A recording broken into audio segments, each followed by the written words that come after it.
I just saw Ninja Turtles 2: The Secret of the Ooze, which was fun. And then the missus and I decided to make it a double feature and saw The Turtles in Time, Teenage Mutant Ninja Turtles, the third movie. It sucks. I mean, maybe there's maybe one funny scene in it. It's not that very good, even though Casey Jones is back. And he's also, they go in time. So it's Casey Jones from the movie we know. But when it goes back in time, it's him again. And I just realized this. I've seen this movie a couple of times. I just realized that it's Casey Jones with his haircut and a beard in the past. Of course. I just never noticed that because the character is not seen that much. But then suddenly they started showing him at the end. I was like, I think that's Casey Jones. Same actor. Hello, hello, hello. Hey, so if you're keeping up with the website, you found out a few days ago, or maybe you just found out on your own, you super sleuth you, that Titan Magazine, Titan Publishing is coming out with a hardback book of a lot of collected uh, Star Wars insider stories. Isn't that awesome? I think I am going to get that. It says volume 1, so I guess there's going to be more volumes. Now, this is kind of weird because a lot of the authors had no idea a reprint was happening. So I put in a request to interview someone at Titan Publishing about it. So hopefully I'll hear back from them so we can get more information about it. I was about to comment on a video. The guys, you can say it live. Okay, yeah, tell it to my face. Hello, Michael. Hello, Tanner. Hello, Tyler. Hello, Quality. Pre-ordered it yesterday. Yeah, the fiction collection. It's gonna be great. Yeah, I'm so happy. I'm so happy that uh,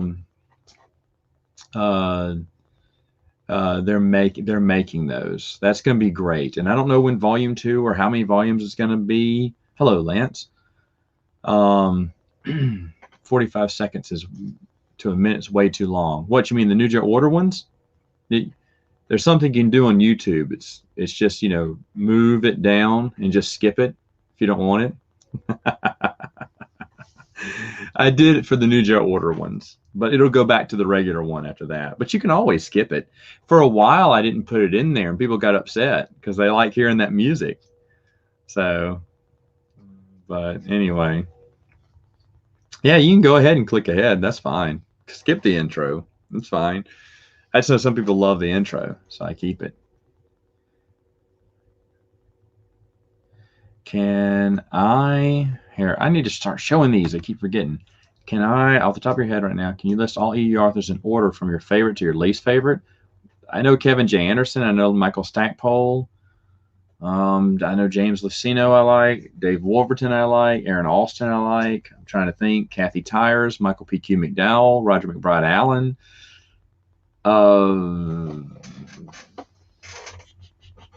Let's see a few others here. Hold on just a moment. Drew Karpyshyn, of course, would be one. I'm not naming them in order, though. Christine Catherine Rush was pretty good. She only did one, though. Barbara Hamley's 50-50. Vonda M. McIntyre. I'm kidding.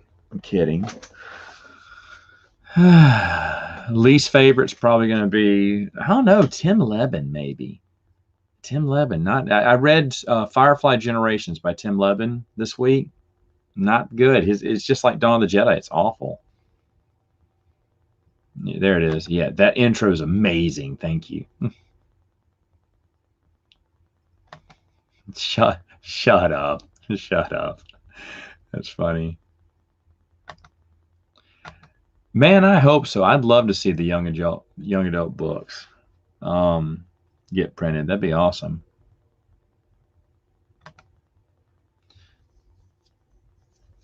Whoa! Tyler agrees with me about iJedi. But Tyler, did you like the Jedi Academy trilogy? See, I love the Jedi Academy trilogy, but I did not like. What's wrong with my hair here? I did not like iJedi.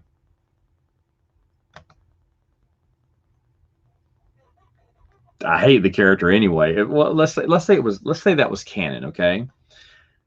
I'm if it was up to me, you know, like if I had control of Legends, we'd kill off Ahsoka. We'd do exactly what George Lucas wanted. Oh, so I recently finished collecting the individual books, Young Johnny Knights, Junior Johnny Knights. It was worth the money. Awesome, awesome. That's a. I don't know what's wrong with me.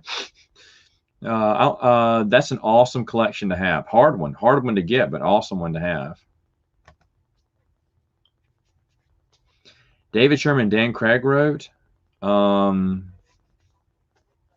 No, sorry. Did they write a short story? Oh my goodness, he's terrible. He's terrible. Firefly Generations was. Oh, wait, dunk on it. Firefly Generations was. I fiddle with stuff when I have it, and then I dropped it. So, Firefly Generations was awful. It was awful. He did that awful third person thing he always does. That must be indulging in. Yeah, I know. No, for some reason it just. But let's see. I just didn't like Firefly Generations. Love the Jedi Academy trilogy, Rogue Squadron books. Don't first person. I don't like first person either.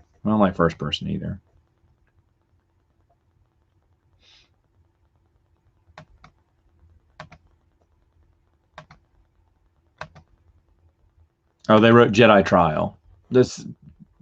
See, it's a forgotten book. Jedi Trial is. That'd be a forgotten book. Ooh, that's a big hot take there. I agree with that. I like I like Timothy Zahn's Thrawn trilogy. Excuse me. But I like the Jedi Academy trilogy better. Hey, check your email. Let's see. It is and it isn't. I mean, it deserves the praise it gets. It deserves the praises it gets. But is it the ultimate best? Because you hear a lot of people who don't read much EU say that's the best one ever. I mean, it's okay because they are good. In fact, I usually suggest the Thrawn trilogy for someone to start in on because I think that is the quintessential one you should start on. But at the same time, is it the best? No. Would I put it in my top 10? Probably. I would. But it's not the best. It's a little overrated. The duology is better. No, but the duology is good, in my opinion. November 20th, you bet I am. What is that, Friday? A Friday? I'm going to watch them all. I can't wait. I was so excited to hear that news.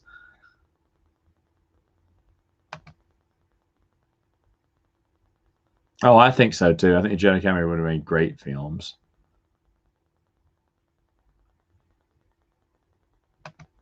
Yep, agree.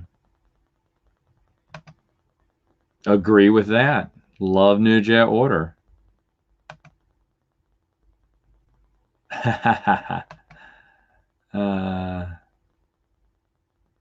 Oh, Son of Luke, you came a little late. We talked about this. But yeah, really excited.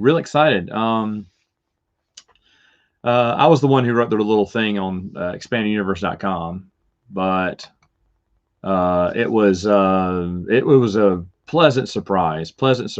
It's funny because you look at other fan sites, no one's talking about it. In StarWars.com, you can't find any information on this.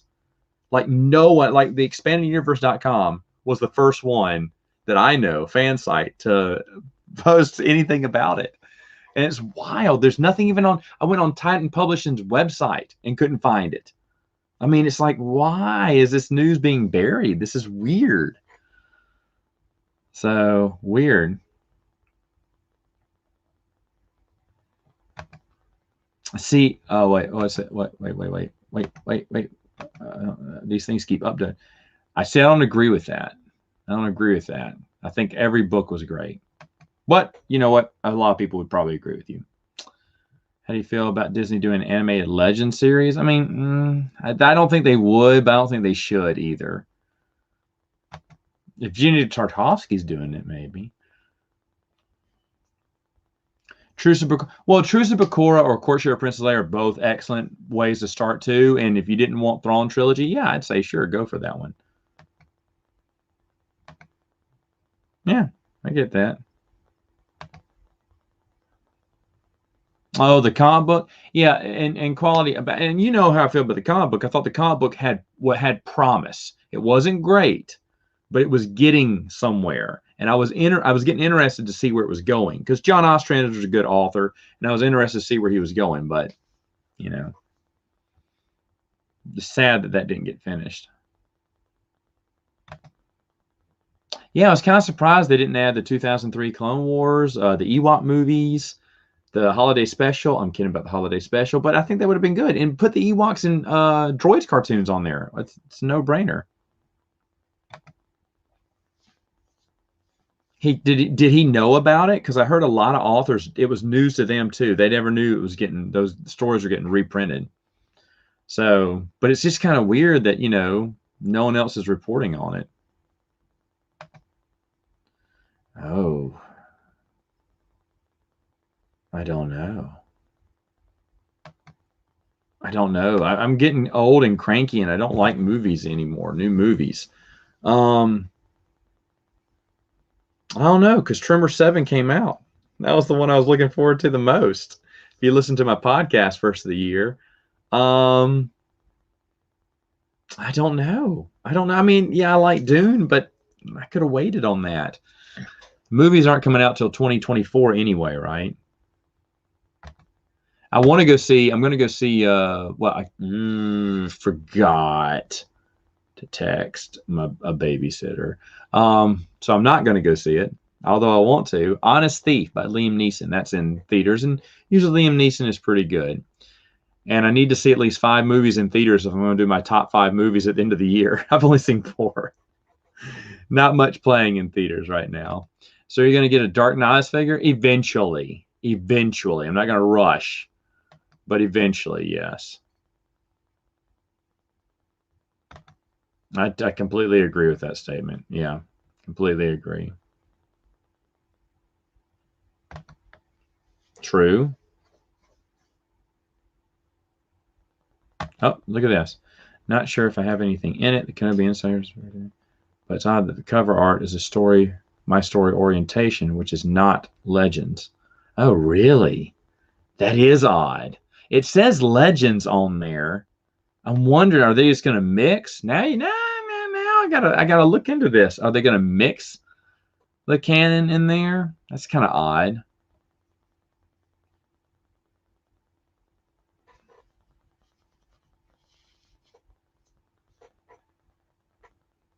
No, that's awesome. That's awesome. Awesome. Thanks for posting that. Yeah, that's really cool. Should have gotten a comic set in the Vong War.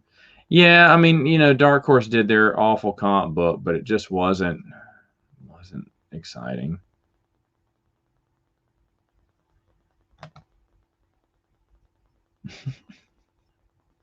You just fast forward through it. And New Jedi Order, yeah.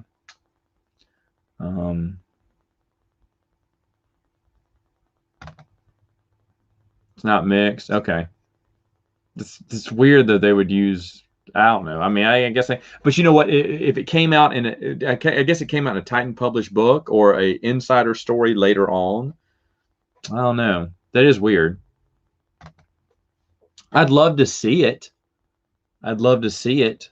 But I hate how the book wasn't a book. It was basically the screenplay. I was like, well, that's stupid. But I hear the show's pretty good.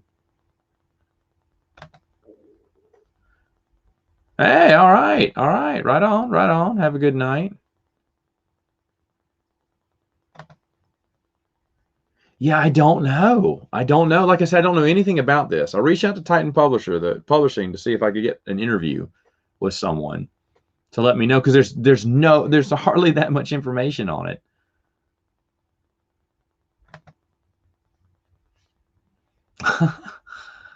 Yeah, Luke and his pilot skills are not really highlighted in the expanded universe, are they? For me, no. And a lot of people do say that it went on too long, but for me, it could have gone double the amount of books, and we could have heard from different perspectives, different areas. You know, look into Kyle Katarn, look into what's happening on different planets, what's happening in different worlds and stuff, and different characters involved. That would have been interesting to me. But that's just because I love the New Jet Order, though. I'm It's probably not a very popular kind of belief there. Yeah, I heard about his. Do you know his idea for a sequel trilogy changes every couple of years? I think Ryan Kennel made a great post on that, just showing the videos of how his ideas just keep changing and changing and changing. And I think he just makes this stuff up. I mean, one day he's never going to do a sequel trilogy. You have a billion quotes like that, a billion quotes, especially after 3 came out. He said, "Nope, we're done." What if someone said, "Is it?" He's like, "Nope, that's it. Story's over. Story's over. There is no more story." Yeah, far cry from where he is now. I had an idea for not a short story, but a story, a novel on this, calling it Dark Moons of Endor, where Tash marries Ken, the Jedi Prince from the Jedi Prince series, and Zek marries Sindel Tatwani, who is just slightly older than him, I think, or maybe they're the same age. And so Sindel takes them all to, it's all these EU characters don't hear much of. And Sindel takes them all to the Endor to kind of hide out from the Vong. But the Vong love Endor because there's no technology there. So they're setting up a base there. And they don't want to attack anyone because they hate machines and everything. And these, they don't see anyone using machines. They think the Ewoks aren't that. There's not much intelligence on the Ewoks, they think, because they're primitive race. So they're like, okay, they don't use technology. Maybe they'll be maybe they'll be allies with us. And the Ewoks have to face off against Vong. Of course, it has to have Ewoks, but they have the help of some Jedi too, and that's what the Jedi are going to get hunted down by this small patrol party who's looking to set up a base on Endor. It's a great idea if you think about it. If I think about it, it's a great idea. Yeah, that's true. That's true. But hopefully it's all just legends. I don't think they'd listen to me on cover art. I think they're pretty sold on that. You know what? There was one, I don't even remember what it was called. It was on the Battle of Hoth and a pilot that had crashed. And I can't remember what it was called.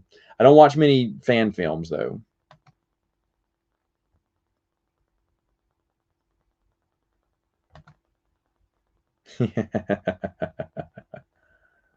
Yeah, I listen to a lot of music. I was like, that's the one I want. That sounds cool. And I could do dong, dong. I showed my wife, I said, check this out when I made the intro. She went, okay. Like she didn't get it. It's like, okay, nerd. Um,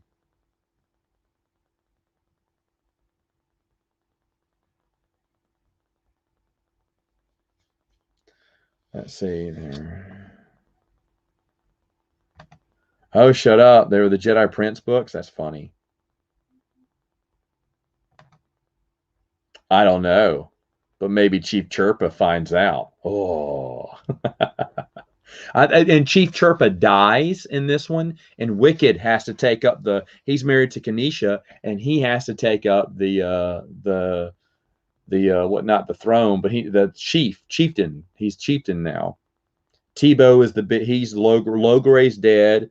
Tebow is now the Grand Wizard or whatever. So yeah. What up, Billy? Sure. Yeah, I like it. I think it's good. Like I said in my review, I think Kathy Tyers went in a different direction. Um, she had an easy play to just go and make another Empire story, and she didn't. She went in a different direction. I really like that. Hello, Siberian Dream. You are no volume for me. No, they do not. No, they do not. Give me the breakdown if Luke and Leia were swapped at birth. What? Swapped at birth, what would have happened? That's an interesting tale. Did they do that for did they do that? Didn't they do that for an Infinity storyline? I can't remember because I never read Infinities that much. But I don't know. So Leia's on the planet and Luke is it? That'd have been interesting. I think, but Leia probably would have been just as powerful because obviously she and Luke are twins. Obviously, they have the same power.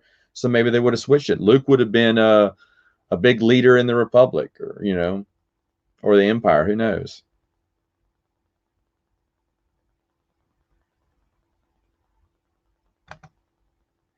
Dark Empire 2 is all right. Empire's End was just rushed, but that wasn't Tom Veach's fault.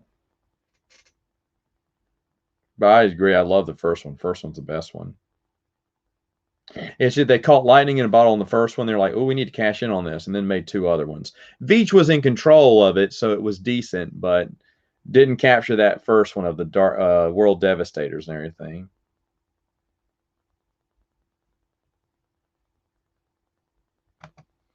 Yeah, exact same, just with the gender swapped. Absolutely. They tried to eat Luke and Han, did they not? They ate them. They ate them stormtroopers. Probably make a joke in the book about that, eating stormtrooper flesh. Hey, you got Lyrics World. Awesome, awesome. No doubt about it, it would. No doubt about it. I wouldn't call it a cash grab. I think Veach's story, his story got cut from 6 issues to 2, and he just had to do something really quick, which was not bad.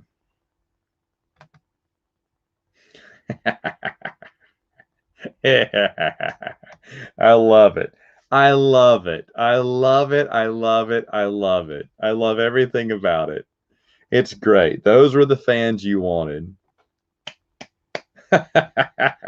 He's regretting it. He's regretting it. But the guy mocked EU fans for the longest, and now these other people are like making fun. So he's getting on to them too. It's great. It's great.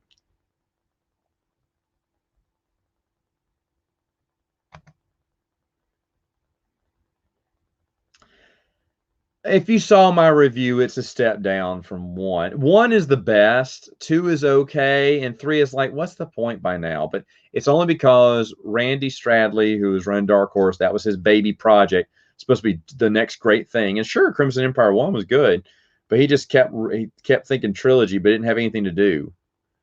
It was really just kind of, we got to have a 3, so come up with some story. They should have just done 6 issues and ended it. Then we would have been talking about, oh, we wish they would continue that story.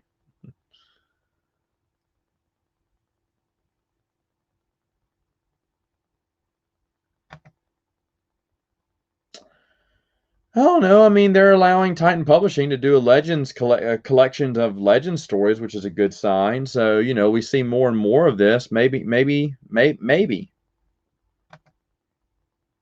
You check your email. I'm happy. I don't know Stephen Cohen, though, to be honest, Dylan. I don't know who he is, but I still haven't had time to check that out. I need to do that. But as long as it's not the Wilpins, I'm happy. Stefan.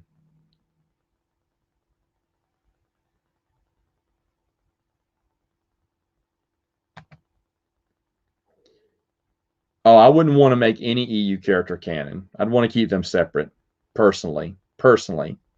And I wouldn't want to bring any character into the canon. That's just me.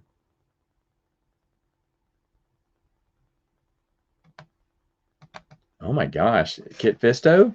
Maybe. Thinking off the top of my head here. I'm sure there's one better that I'm not thinking about.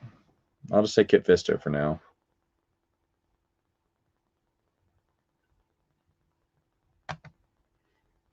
Polls being off again? Polls are always estimates. They're never really that true. People cling to them though. People cling to them, but they're not always right.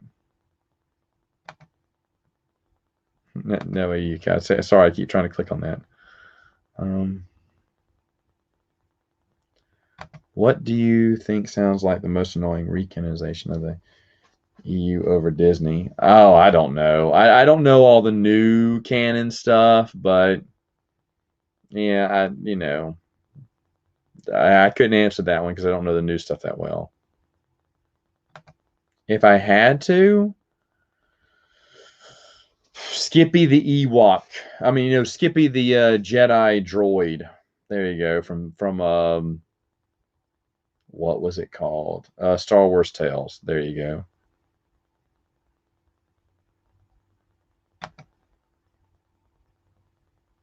You're on book 3. Oh, well, I liked it. You can look at. I did reviews for all those on the podcast, Prince of the Universe. So check them out. Check out Dylan there. Hello. Who's your favorite Clone Wars Jedi? Kit Fisto. Dude, isn't Waru canon already? Because he's interdimensional. He can go into any dimension. So couldn't he technically go into this? Oh, you know what? To be honest, Joe Bongiorno would love that if Waru was canon. Then he'd prove to me that both can exist. Tom's a good pick. Sam, think about that. I enjoy Wheel of Time. I enjoy Wheel of Time a lot. Yes, he will. Absolutely.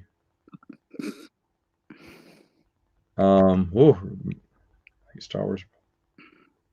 Yes. I think that's some of the best stuff, best comic books.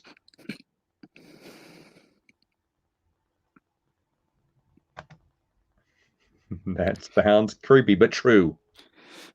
True. Great video, by the way. Quality. You know the one I'm talking about. What do you think about Half-Life Punch Thrawn? Williams. Oh, I don't know. I haven't. I didn't watch Rebels. Did you watch Rebels, Dylan? I saw the pilot. Oh, okay. I got bored. Yeah.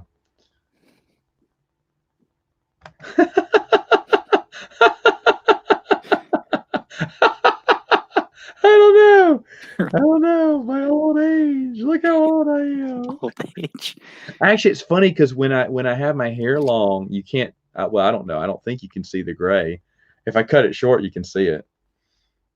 So, yeah, this is my pandemic due. I've gotten my hair cut like 3 times since quarantine started. I got it cut the week before things shut down. The week that things did get shut down, because I didn't realize it was early that week, and I just got it cut because we were about to do the show, and I was like, well, I need to get it cut for this weekend, and then the weekend never happened. I was like, what? And so haven't cut it since. New Republic is good. What if Wars Dimensions is Disney? I think Jeremy has a theory that Other Space is like the bridge between the two canons. Stig. Gargamel. That is awesome. That is awesome. I absolutely love that. Absolutely love that, Stig.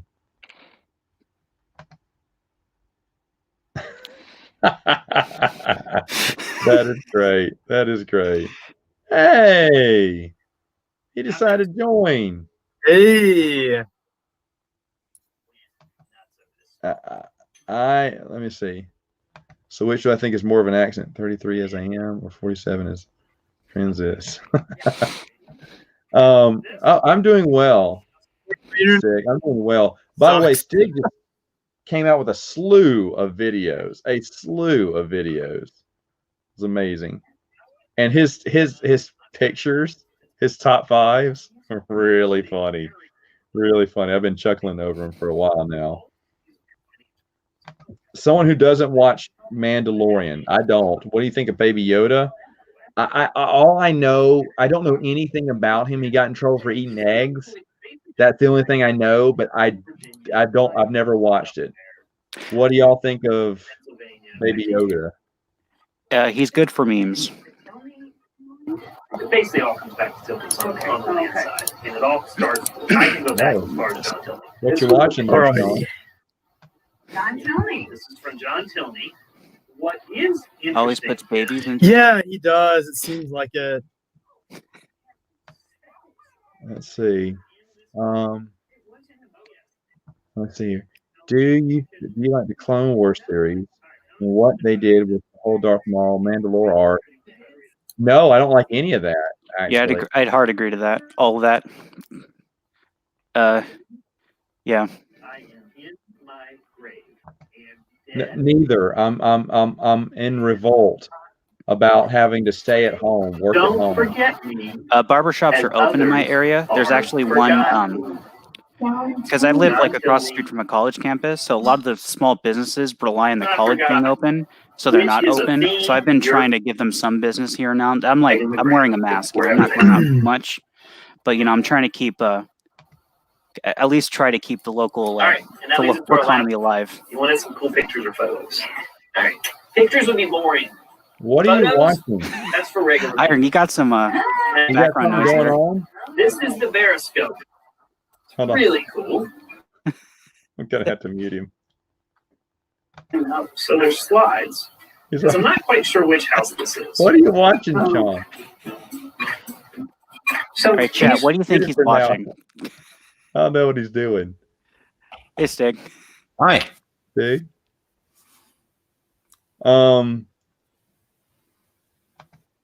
Why are these people showing up with this stream music? That's funny.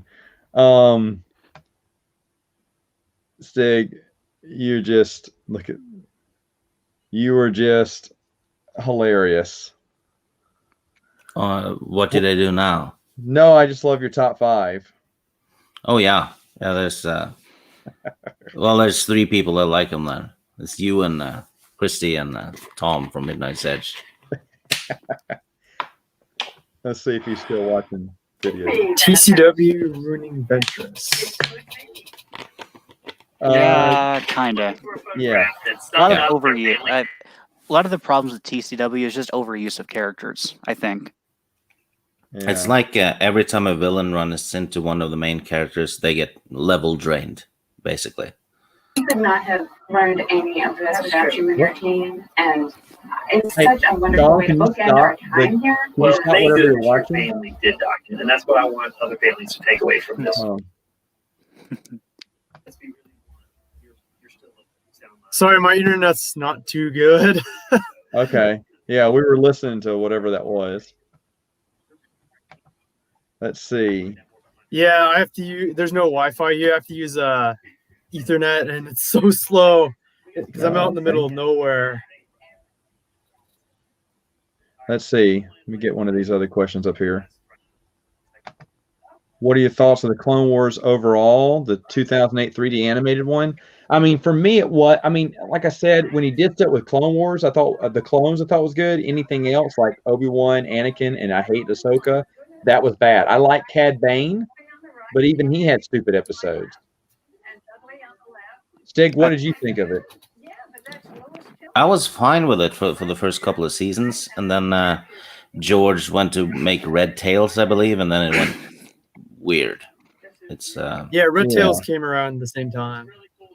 yeah, and then Karen Travis quit because of a Filoni. Really excited to see what happens in years next. Thank you so All right, is he talking about the bimbo comment? Still? Yeah. Uh-oh. Yeah, I got 7 days in Twitter jail for saying bimbo. And then I got another 7 days for saying that an article was retarded. And Ryan yesterday, or a few days ago, got 12 hours for saying someone was effing retarded. Get 12 So- hours in the penalty box? Yeah, he got 12 hours. I got 7 days for Bimbo. calling an article stupid, basically. Has anyone seen the Star Wars fan film Birth of a Monster? No. I haven't seen a lot of fan films.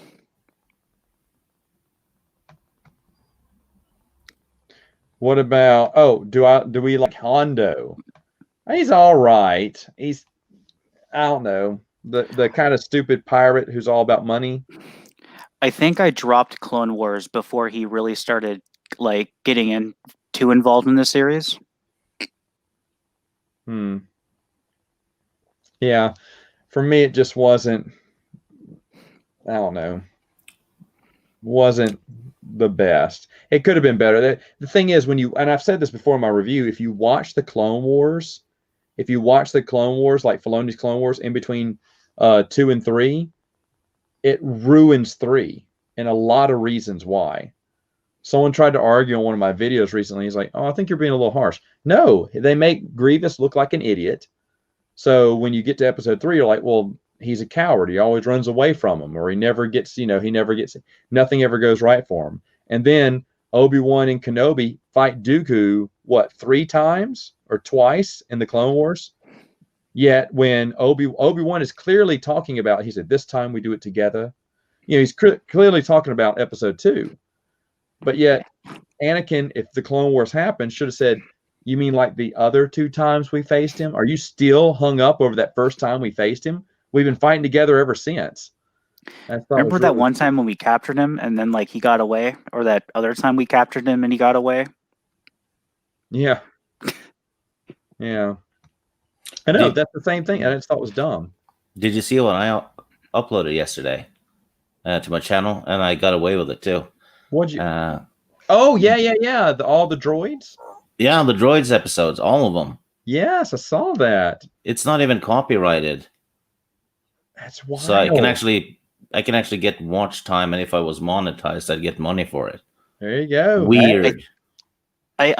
That's not surprising because the 2003 Clone Wars has been on YouTube for years now. I don't think they care about like the older cartoons. Oh, no, OG Star Wars got a video, what is it, demonetized or something? Because she showed small clips from the 2003 thing. Really? The entire thing is like still up on YouTube. That's weird. Yeah, Empire of Dreams is on YouTube as well, and I tried to upload that one. That one got copyrighted right away. That's weird. I wonder what makes the difference there. I don't know. Why do I not like Ahsoka? I thought she was a needless character to squeeze in between the Clone Wars. We don't hear or see or anything of her in episode 3, and just how she taught. I mean, I know she was there to get teenage girls to watch or little girls to watch, but I didn't like her. Stig, did you like Ahsoka? She was a bit OP for a Padawan, I thought. I mean, she's unarmed and defeats Maul, who is armed. That's a bit much. Yeah. And well, that's the problem, isn't it? If you retroactively add characters that are supposed to be important, it messes things up. And they, with the Mandalorian, they kind of did it with some of the technology as well. The fob they used to track people. Right. Why didn't the Empire use that to track Kenobi, Yoda, and Luke, right? Yeah, see, I hate when they have inconsistencies like that. And, Bacta spray. They have Bacta spray in the Mandalorian. They just spray it on mortal wounds, basically, and you're fit to go 5 minutes later. That one would have been useful even in the sequel trilogy, right? Yeah. Just spray Finn, right? And he's fine. They've been just good on it. Favorite cake? Strawberry shortcake. Do you have a favorite cake, Stig? No, I'm not really a cake person, but I did like chocolate cake when I was a kid. I had nothing wrong with chocolate cake either. You're just defeated by Gungans. Gosh. Dylan, do you have a favorite cake? No, cake is I don't have a preference to cake, but if it's offered, I'll eat it.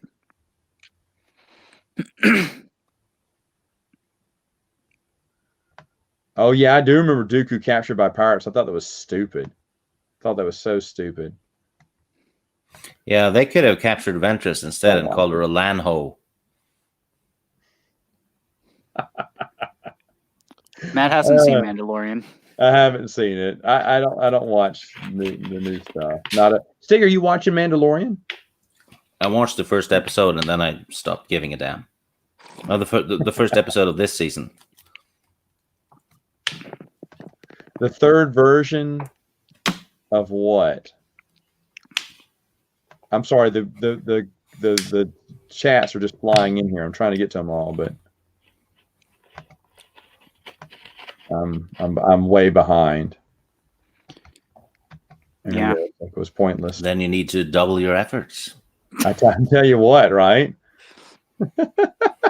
Star Wars quote. There you go. Chocolate cake matters. There you go. Oh, that's 12 hours in the penalty box. Better watch out. 7 days if I did it. 7 days if Stig says it. This is why I'm not on Twitter. No. Well, happy birthday Sunday. What are you doing, Tyler, for your birthday?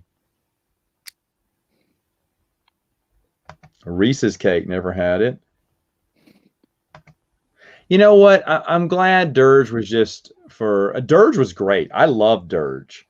I don't know what you guys felt about Dirge. I thought he was great to fight the Jedi. Someone who could just, kind of, grow back his arms, or, you slice apart and his body would form back together. That's a hard, that's a hard person for the Jedi to defeat. I thought it made good sense for a bounty hunter to be that way.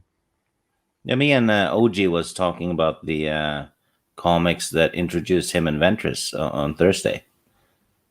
Ventress is a beast in the old Clone Wars comics. Oh yes, and very well written. I enjoyed her character.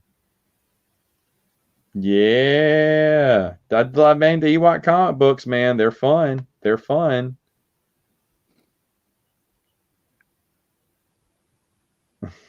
I think that's an EFAP reference. Let's see here. Oh, look at this. This is Tyler's someone who doesn't like iJedi. Stig. I still haven't read that one. Have you read the Jedi Academy trilogy? Yes, I have. You've read half of iJedi. He's read. I'm not wrong. The Jedi Academy trilogy was clucked up. Young Jedi Knights, that's a good one. Read Young Jedi Knights and then reread Legacy of the Force. Man, the last book in Legacy of the Force is just so hard because you read the very first chapter, the thing before the chapter, and you go, "Oh no!" Like you already know what's going to happen. I mean, did it really? Was anyone ever, who didn't know how this was going to end? And if you didn't know, when you read right at chapter 1, the top, that quote, you're like, I know what's happening. I started reading Black Fleet Crisis though this week. I like Black Fleet Crisis. I'm liking it so far. I'm 80 pages in, I think, in the first book. Okay, feels like Star Wars.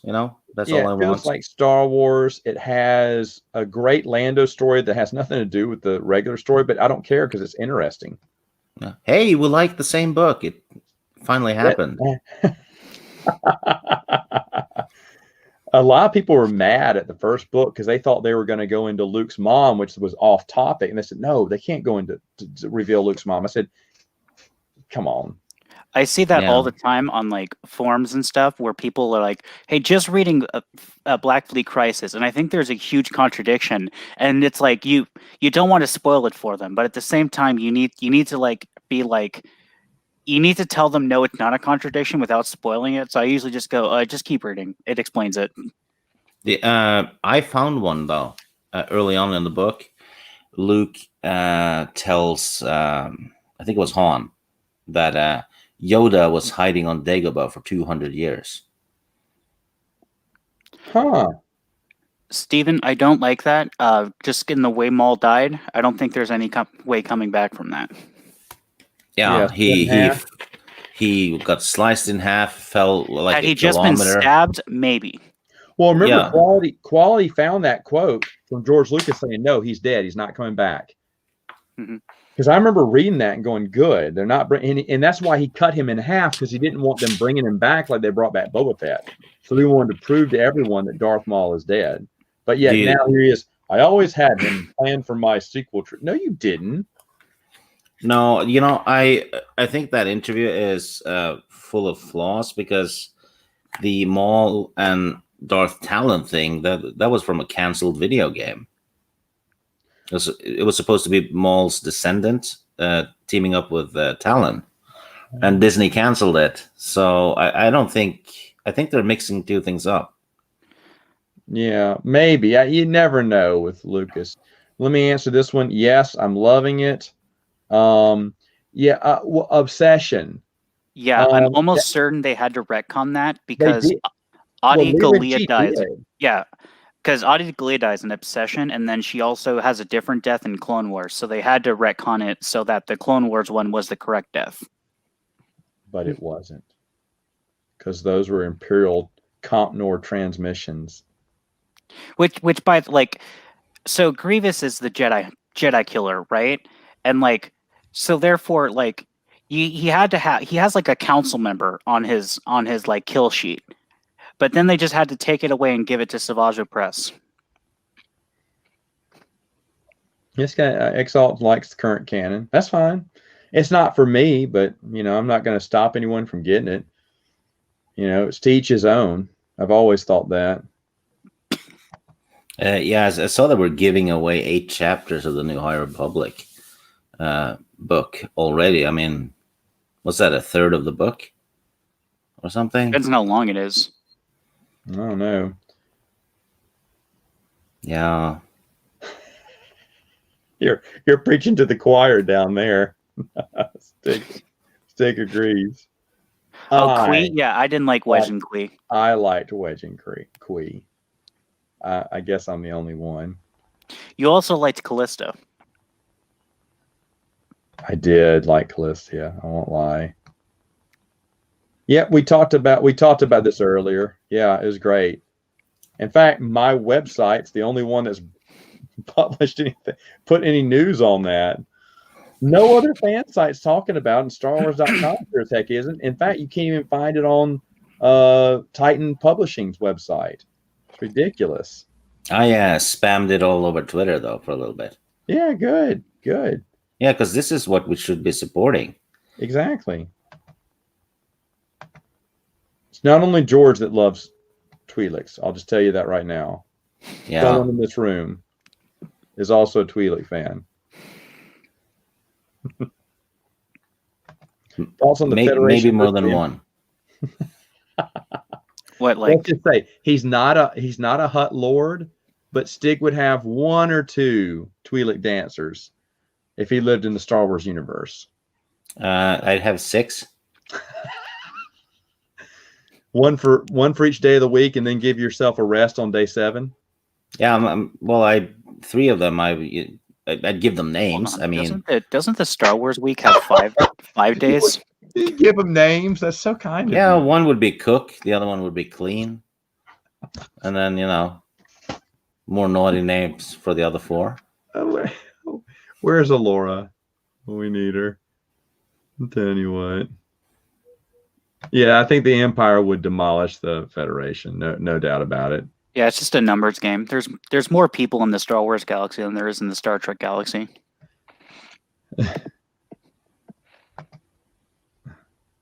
Let's see if he's reading it. Oh, look there. See if he's still watching stuff.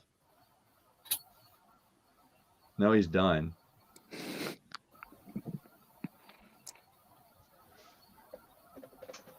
I was on a stream once, not too long ago, and I'm not going to say who it was, but the person leaned close to his computer, right? Mm-hmm.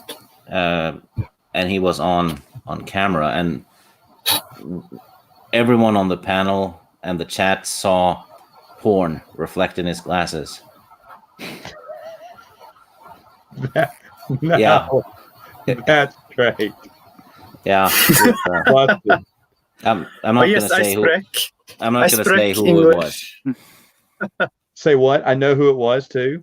Oh, I was on it, so I saw it, but I'm not going to say who it was. But yeah, it was was awesome. That was a good laugh. I can't even believe that Laura was wearing glasses that day. I'm kidding.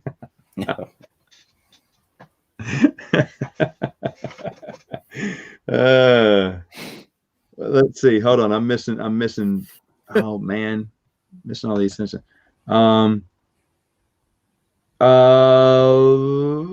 Was it recent? Then no. I haven't had time to catch up on many channels lately. If it was recent, then no. Yeah, when did you He make wants that to know when that was rave? made. Yeah, that's what we want to know. Matt, which part of 108 was your favorite part? When they did the retcon. I think I told Dylan this. When they did not a retcon, but they explained why, because the Marvel comic book series called them the Galaxy Far Far. They gave them that silly name. And in 108, someone says, "Aren't y'all the something?" He's like, "No, we just changed to the New Republic." That other name too. And I was like, "That's great. That's great that they put that in there just to kind of smooth it over with the books." You know, they didn't have to, but they did. And I was just giving a reason of that.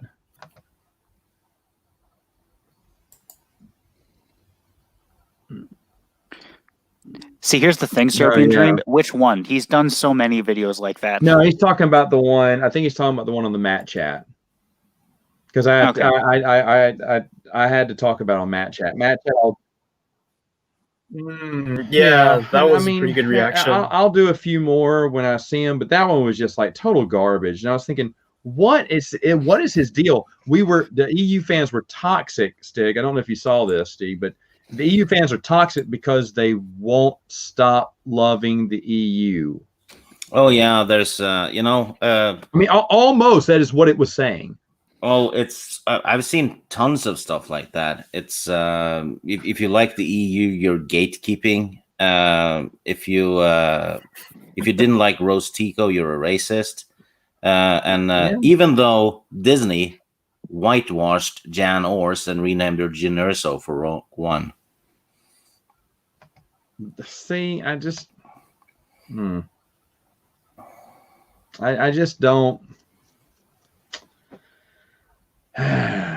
It's just aggravating, but we see these articles all the time, and I was thinking, what is the big threat here?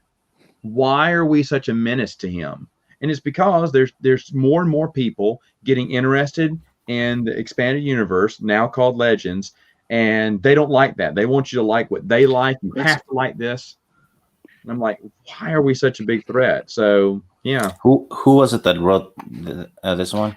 It was CBR, I think. Okay. Oh, yeah. I was about to ask if it was our good old friend Eric Geller.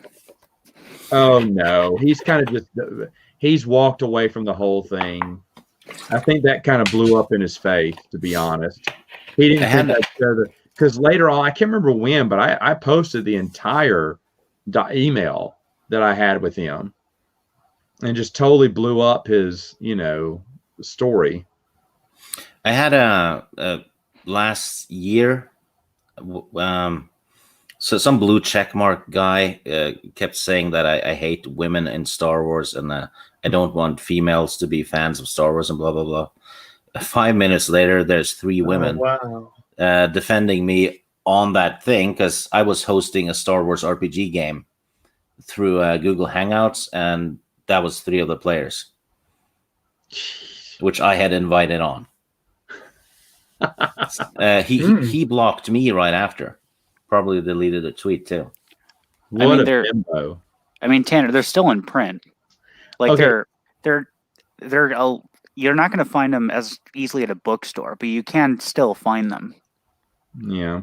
Alora had spoken to someone at Barnes and Noble, and he had said the Legends books sell way more than the Disney Star Wars stuff. Yeah, I think Del Rey knows that too. And they really would like to do something for Legends, but they can't right now. They want them to focus on new canon, promote their stuff. I think Jar Jar was dead during the original trilogy. Yeah, basically that's what he was. No, he was being a gatekeeper, Legends fans, but yeah, probably what he was saying. I think last year, Marvel 108 was the second highest selling Star Wars product in print. I've heard that too. Yeah, Ryan said so. He had looked into it. So, yeah.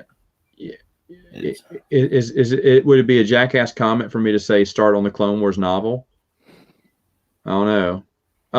I mean, the Clone Wars novel is far superior than the movie. I think so. I think all of those, I thought it was really good. A lot of people disagree with me though. They didn't really care for R.A. Salvatore's Clone Wars novel, but I thought it was pretty good.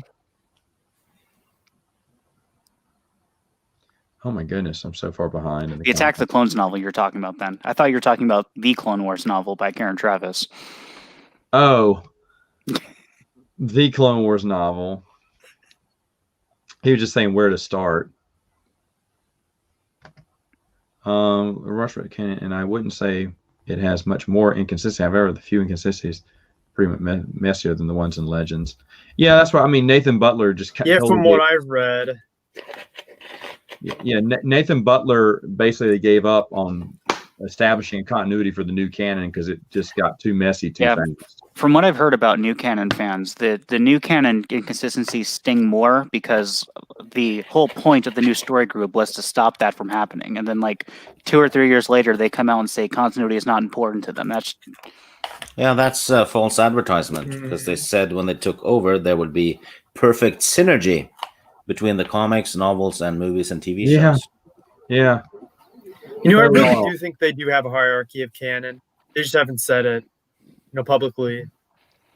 I mean, obviously, yeah. Don't read Clone Wars Gambit. That's true. Exalt, I agree with this. My buddy Bruce, who does Prince of the Universe with me, he watches and reads new canon. We can be friends. No, you can't. He needs to die. He needs to die. No. He never come. We're trying to record one stinking podcast for the past 2 months, and he won't come over. He's always busy doing nothing. Most of the issues, continuity issues in the old EU, happened because of the Clone Wars. The prequel trilogy, because they had made mistakes they couldn't predict. Mm-hmm. Right? Yeah. Like the Chosen One stuff. If that had been, if the prequel trilogy had been out before the Dark Empire was written, there wouldn't have been a Palpatine coming back. True. And quality, that's a good point. Whatever you do, don't read Clone Wars Gambit or Stealth. Mm-hmm. Those are complete garbage. Among the worst. Also, I would say Wild Space as well. Which No one? Prisoners is decent. It's Which okay. one? Wild Space. Clone Wars Wild Space. That's the one where Obi-Wan and What's the one? What's the No Prisoners? Is that Karen Travis's? Yeah, that's the Karen Travis one. That's her best book. You know why? Yeah. But nope. Wild Space is the one where Obi-Wan and Organa go on that mission to the Sith planet together. Okay. And shenanigans happens. The prequels really calls. I mean, if you're talking about the timeline of the Clone Wars, George Lucas changed his mind during the Bantam era. So, that's probably the biggest one. But they threw a patch on it. I think it was kind of weak. That they were talking about in no gray years, which was kind of dumb. Mm-hmm, yeah. Oh yeah, Ewan McGregor by far. Yeah. Thank you. He was amazing as Obi-Wan. I would say Ian McDermott. Yeah, I liked Ian McDermott. Man, these things just keep flying in here. I thought Jimmy Smits was very good too. You don't see him that much, but solid. Plagueis was a pneumonia. Pneumonian. Okay.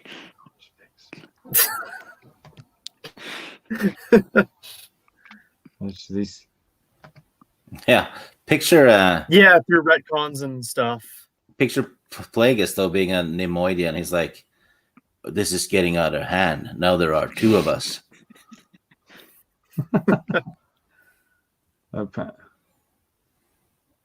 You mean Sheev? Okay. I remember thinking Sheev. They had all this time to come up with his first name. They said, "What do you want to call him? Let's call him Sheev."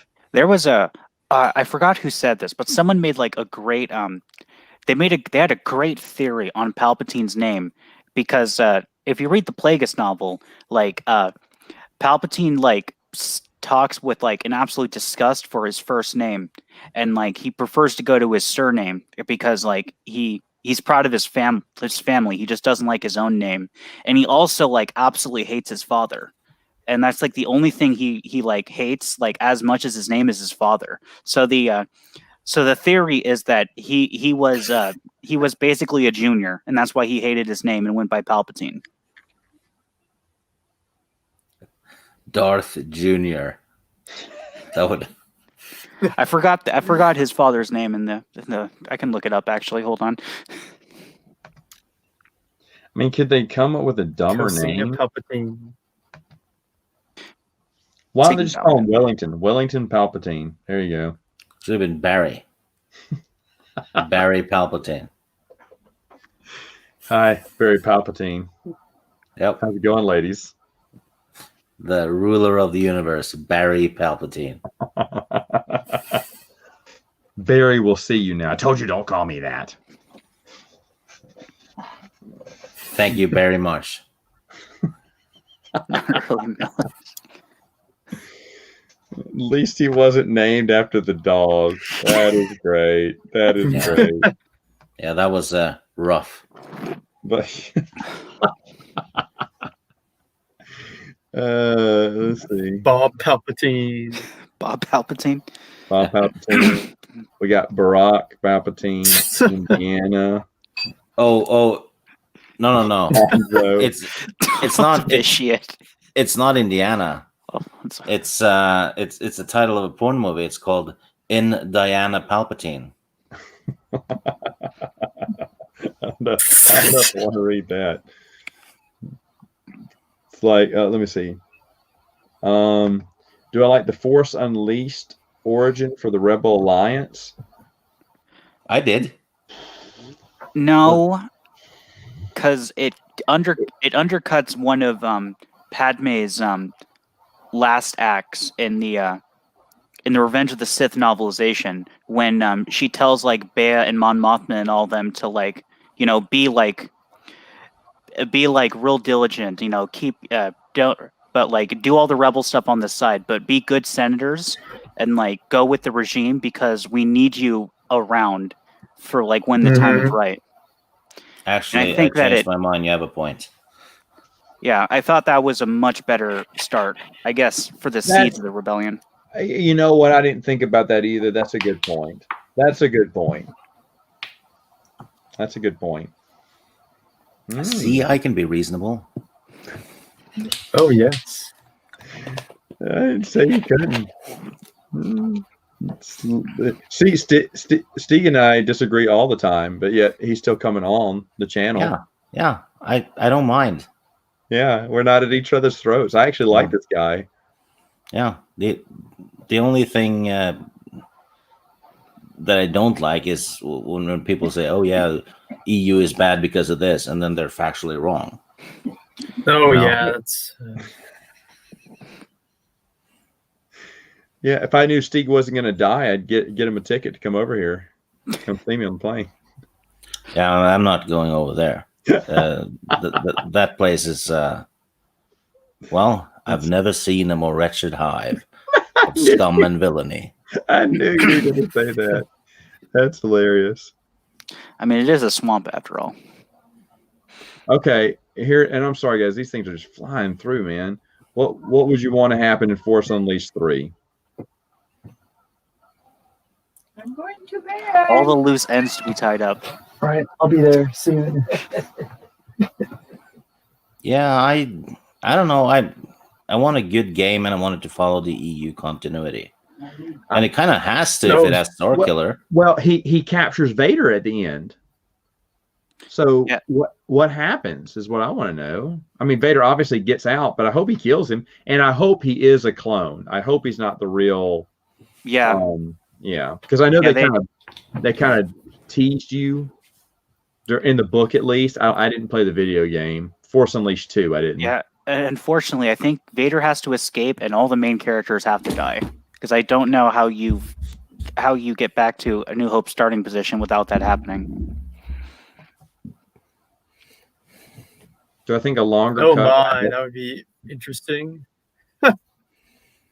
Yeah.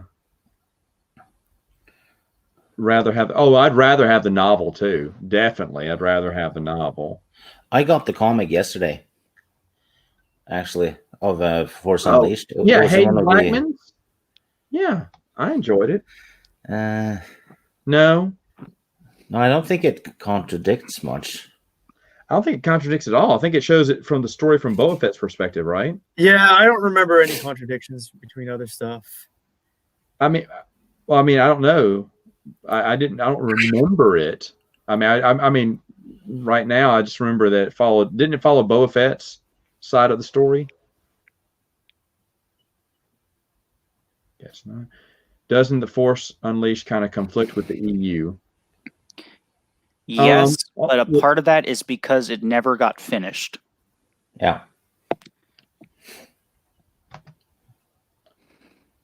If you just do the first game, it doesn't contradict anything.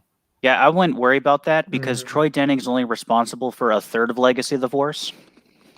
Yeah, but I like Troy Denning. Yes, I have.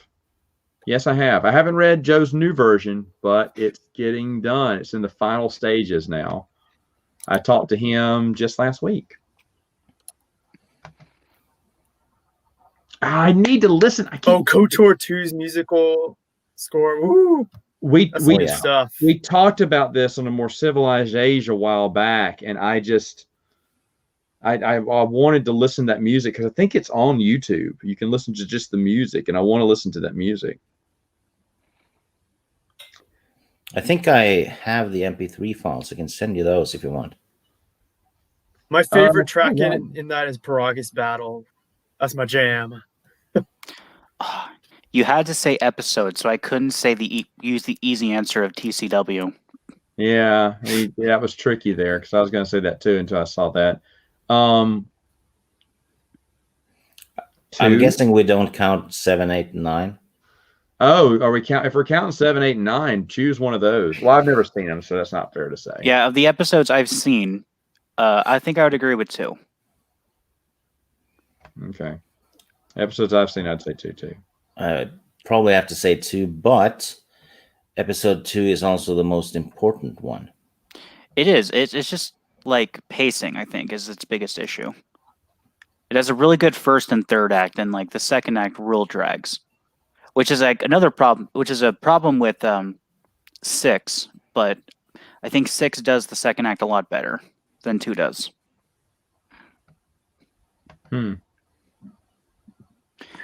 That doesn't sound very convincing, if you have to say, I think. Yeah, I think. I like Troy Denning. I think he'd be one of my favorites too. Force Unleashed 2 comic book, Boba Fett focus, and Super Rush, not good besides the art. I remember the art being good though. I thought Hayden Blackman did it. I mean, I need to reread it to be fair. It's been a while, but I thought Hayden Blackman did a decent job. Of course, like I said, yeah, did it feel rushed? Probably so. All comic books to me feel rushed. Not all, but a lot of them do. So you're not on the same page with them. My thoughts on Assassin's Creed, never played it. To be fair, episode 7 had great music, he says. Yeah. Look at that. Woo! You know, it's okay. Oh dear. I mean, you're entitled to your opinion. So. Son of Luke, no, I would not.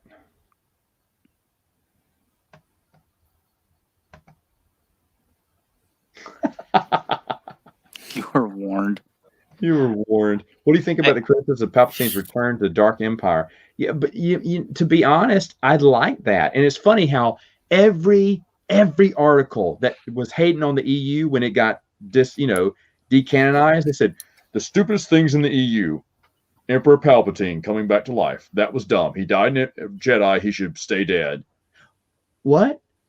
Yeah. What? And Where- Boba Fett surviving too. Yeah. Rise of Skywalker. I don't.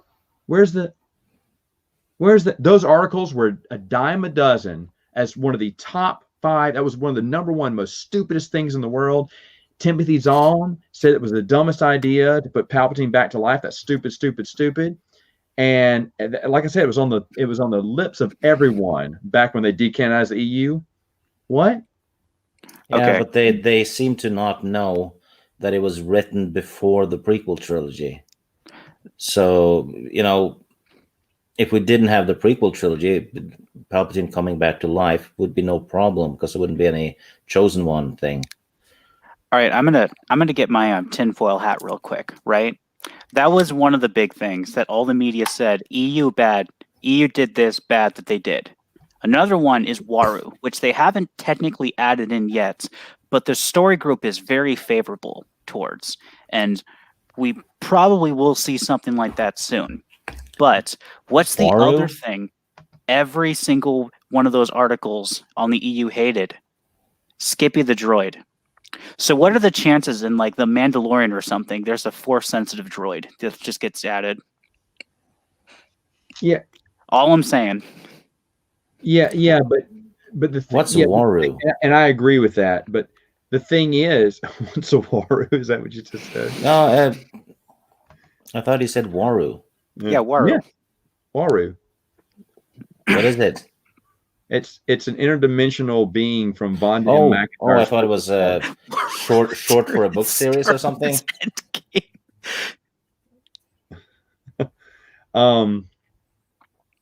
Wait. Let me get that comment. Dang, these things are going fast. Wait, he's already in a certain point of view and the Mandalorian? Here's the thing. I did not know that. He was Infinities when he came out. Oh, come on, man.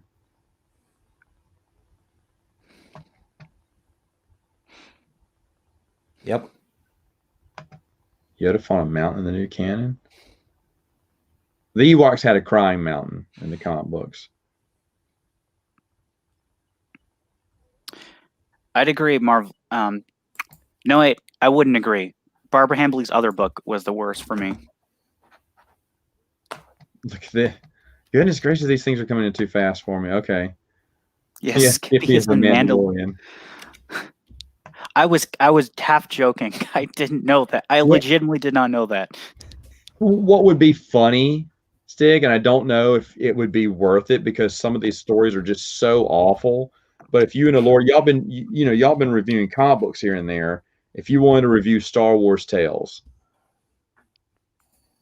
because we're doing the omnibuses. So if they have Star Wars tales in them, but those tales are sprinkled out all over the place. Yeah, they're doing them chronologically, and most of them are hot garbage. Yeah, and I told Alora to swing by. Actually, yeah, she should totally. Should I send her the link? Here, I'll do it. We lost.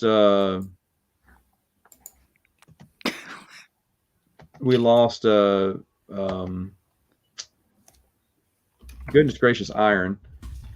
Yeah, I think he had to go. He had to go to bed. It's past his bedtime. Past my bedtime too, but someone made a mistake and Granny sipped his energy drink all day and didn't finish it till late tonight. So, whoops. I don't even know why. I gotta either drink those things. I started at like 1:30 or something, and I was training, and so it didn't get done till 5. But then 5 o'clock, I had to go do something. Then came back, and I just kept sipping it, and it was like 9:30. I was like, when I finished, I was like, oh, this is dumb. I should have done this because caffeine affects me, but energy drinks really affect me. And at 1:30, I needed it, not at 9:30.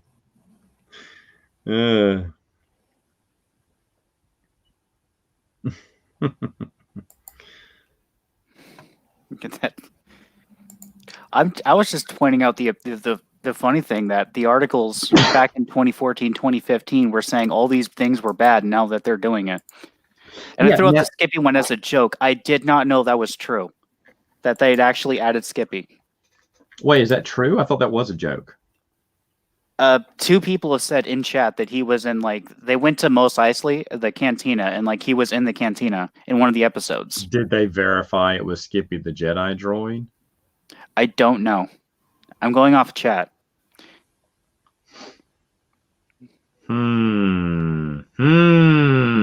Because they had a Killick in there. They confirmed they showed a bug alien, and I think one of the story group people confirmed it was a Killick. Why? I don't know. That's so random. Skippy is not in it. Okay, now chat's not. That's what I said. I thought that was a joke there. Apparently, they screwed up the Mon Calamari in the newest Mandalorian episode by making them primitive. He isn't a Jedi. Okay, so it's just an R5 then. How do you know he's not a Jedi? Skippy keeps to himself. I don't know. I just thought Star Wars Tales it's bad art, it's bad writing most of the time, not all the time. I mean, you'll find some decent stories in there, but it was just schlock they put together. They didn't have a plan. I talked to someone who wrote for Tales. They just said anything you can come up with because they just wanted another Star Wars title because they could have another Star Wars title. They just didn't know what to do it, and they said, "Well, let's just do Tales," which I thought was a good idea at first. And then I started reading. I was like, "What is going on?" Because they started doing goofy stuff, like the Mace Windu Yoda. Pulp Fiction ripoff. Remember when they're eating at the Jedi Academy and people bust at that restaurant in Coruscant? People bust in. It's the one that says "Bad Mother Jedi" on it, or something. I was like, "Oh, come on." So here's a question for the two of you. Yeah. If you could have an EU novel trilogy, but it had to be about a side character, which would it be? Would you accept Kip Duran as a side character? Yeah. Kip Duran. Kip Duran trilogy. Yeah. I'd totally be for that. I love Kip Duran.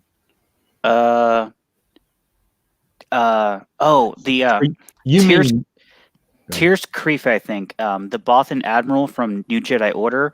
I would love to see what happened to him after the war because I think he shows up in Legacy of the Force for one battle, but he's only mentioned as being a part of it when he was such a huge part in that whole war. I would love to see a trilogy on what happened to him. It can either be before and after the war. That's an interesting take. Yeah, I like it. Wow. Dylan? I would have liked a trilogy about Kyle Katarn and Jan Ors during the New Jedi Order period. Great too. That'd have been great too. Because they were underused after a while. Trace Creef, okay. I always say, look at yes. Never mind. Changing the answer. Do you know what they call cheeseburger on Tatooine? A womp rat with cheese. A Watto trilogy? Okay. A Watto trilogy there. A Waru trilogy. I think that Kyle Katarn, I agree with you. I mean, let's look at the most underused characters. I have to say Lando because he just got forgotten about once Del Rey took over. Yes, he was in New Jedi Order, but eventually they just didn't know what to do with him and they let him go. But go ahead. Dash Rendar and Guri. Dash Rendar, and then nothing more. Yeah, we got Shadow Games, which was kind of wasn't that a prequel? No, yeah, that was before. Before Shadows of the Empire. And I was happy to see that. I was like, oh wow. But then they didn't want to do anything else, and I was like, well, why not? I want to see what happens more than that. Some of these characters, but like I said, I also think that I talk about him all the time. It's my brother's favorite character in the Thrawn trilogy. It's Gint, the Slicer. Yeah, Stallone card. Besides the duology, I don't think he's mentioned again, or if he is, he's just a slight character. But he comes up. He's in he's in Dark Nest trilogy. A lot. Zach and Tash Aranda. I don't know if they're underutilized. They got their day in Galaxy of Fear. I would have loved to have seen them in New Joe Order. I won't lie to you. I would have been super happy to have seen them. Like New Joe Order was just bringing all these characters back. And I was like, yes, keep doing it. I was waiting to see Ken the Jedi Prince come back. I really was. I really want somebody just pick it up and say, yes, it is part of the canon. Like I said, the only time you ever see that, well, I can't say the only time. There's 2 times that Jedi Prince trilogy is mentioned. One is the Dark Empire source book, when Zorba the Hutt is mentioned as Jabba's father.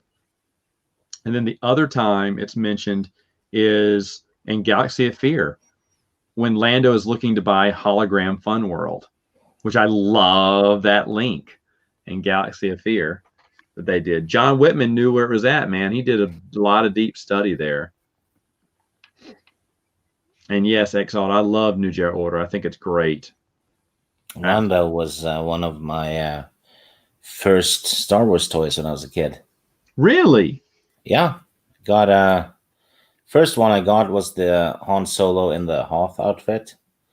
Then I got the AT pilot, I think it was. And then I got Lando. Wow. Yeah. No, we had a Lando figure too. But Lando didn't become my favorite, and Tyler here was spitting hate on Lando. To be honest, L. Neil Smith's Lando Calrissian trilogy made me a fan. And sure, I mean, he's always down in his luck, but isn't Han, before he meets Leia and friends, he's always broke, living job to job. And yes, that is a tired out plot. However, in L. Neil Smith, Dylan, have you read this? The Lando? Yeah. I have not, no. It's so, I can't remember if it's just one book or if it's all the novels, but L. Neil Smith will put him in the worst situation ever. And the very next chapter says, Sabak. And Lando has somehow talked his way out of trouble, and he's playing Sabak with him. I love it. I don't remember if that was an ongoing joke in one novel or the whole trilogy, but you could call it a cheat because he, painted himself into a corner. Well, how's Lando get out of this? Well, I'll just say he befriended him with, because Lando's a smooth operator. And I love that. And just there's a lot of things about that. Like I said, the L. Neil Smith novel trilogy changed my mind about Lando. And I wanted to see more of Lando ever since. I have that trilogy, actually. It's collected in one book, but I haven't gotten around to reading it. It's not as good as Brian Daley's. Brian Daley's is the better trilogy. I will admit that. But it's just that, Stig, my expectations going into reading the Lando trilogy was low. Because I was like, it's probably not going to be interesting because I didn't think Lando was, from what we saw, he was okay. And then I read it and I was like, wow, I think that was that was one of the best ones I'd read. I like the Brian Daley trilogy too. I mean, obviously that Han Solo trilogy is classic. But L. Neil Smith, for me, man, he made Lando interesting. He made an enjoyable character. There's one silly reference to Earth. Not really. He's talking about this nebula of orangey orange, grapey grape. You're like, wait, what? But they call it the silly rabbit, meaning tricks, that little throwaway joke in there. But other than that, though, I mean, they have a dog in the Star Wars Monthly poster number 16 short story when they're in the cantina looking at all those other aliens you don't see on screen. A dog walks by. I think in one of the original A New Hope, doesn't Obi-Wan reference a chicken supposedly, and that George cut it out? I don't know. He probably wanted to reserve that one for Wedge.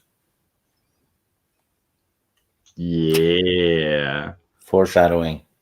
And since we're going to go ahead and mention this, I want to go to another couple. Maybe I want a Winter Akbar trilogy. Yeah, something fishy about that one. I'm telling you, right? Well, Winter was Akbar's caretaker at the end.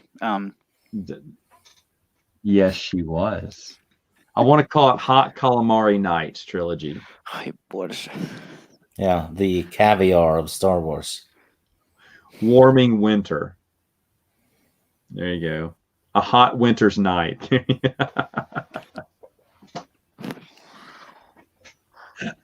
There's your 3 trilogy titles there. Winter's greatest catch.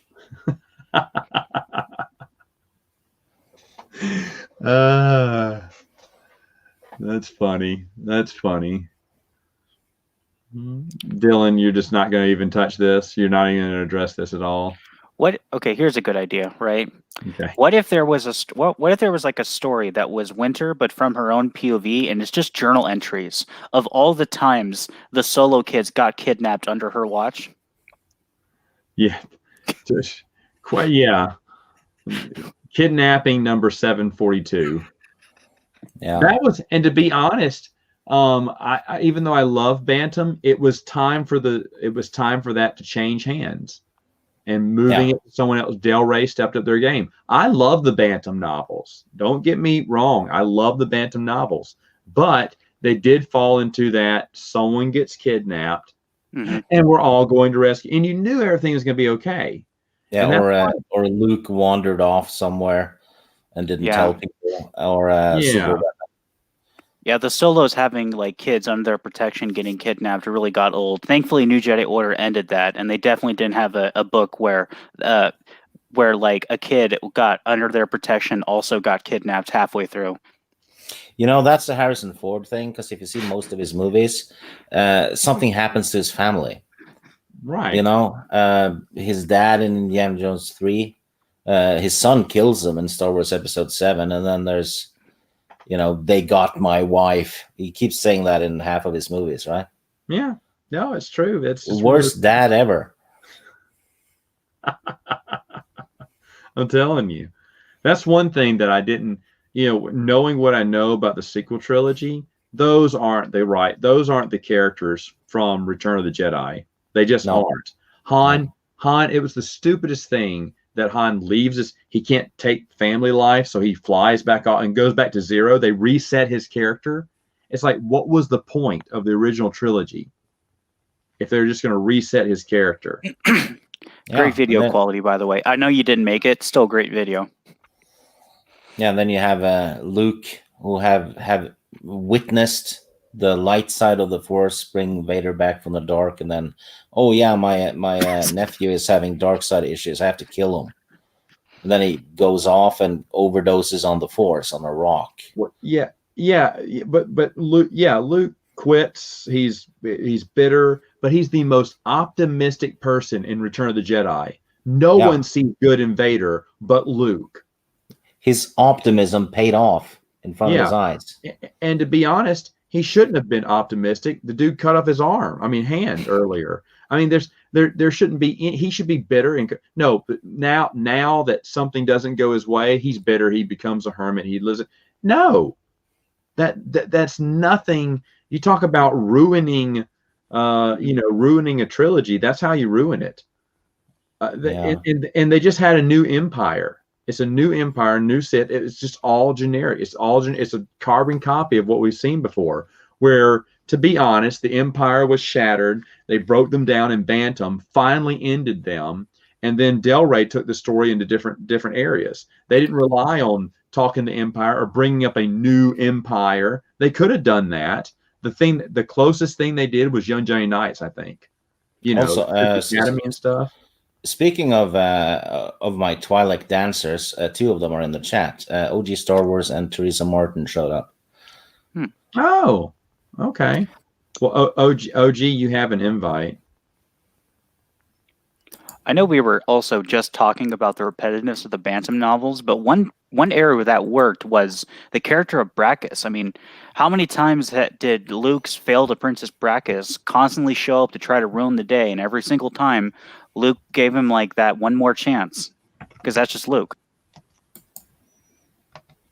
Yeah, I mean, it's just Luke is consistently optimistic more than anyone else, and like I said, all these characters. I mean, I don't know what the difference with Leia was. It looks like she just kind of just flatlined. Her character just was the same. But you think, like by this time in the books, she's become a Jedi. She knows how to do stuff. You know, she's not as powerful as Luke, but she has a lot of, what is it? Jedi abilities. Does she have those in the sequel trilogy? Oh, you haven't seen her fly? No, I didn't see the Mary Poppins moment. Everyone told me about it. So, was it a spoonful of sugar?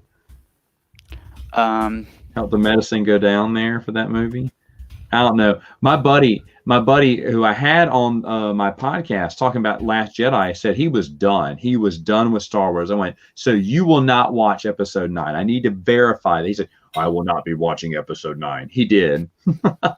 I said, because a lot of people say that, but then people don't mean it. He went, no, I am done. And then he went and watched it.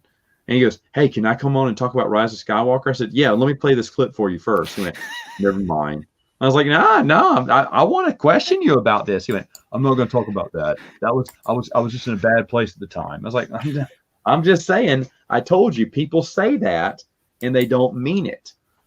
And I said, and I was doubtful, and you promised me, you assured me.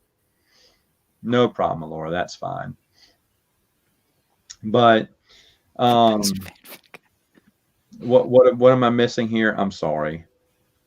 I've not kept up. The chat is just going nuts. I appreciate it, guys. Exalt said, I wouldn't consider that a good fanfic. And Quality said the best fanfic. What fanfic are we talking about? I think they were talking about the sequels. At least that's how I interpreted it. Oh, well, yeah. I mean, but to me, none of it made sense. Is Wedge Antilles, the actor, is he in the new books? I mean, new movies? He shows up at the very end of 9. Even though it's canon that he's been retired for 20 years due to injury that kept him from flying. Oh, so I was going to say Wedge coming back canon right there. Wedge coming out of retirement is another reoccurring thing throughout all eras of the EU. Well, and I can understand. Well, for what was it? Is it Fate of the Jedi? No, Legacy of the Force. He was pretty much forced back into service. Right, he's forced. That one's excusable. Yeah, that one's excusable. But the thing is, though, Wedge. To be honest, who cared about Wedge until Rogue Squadron novels came out?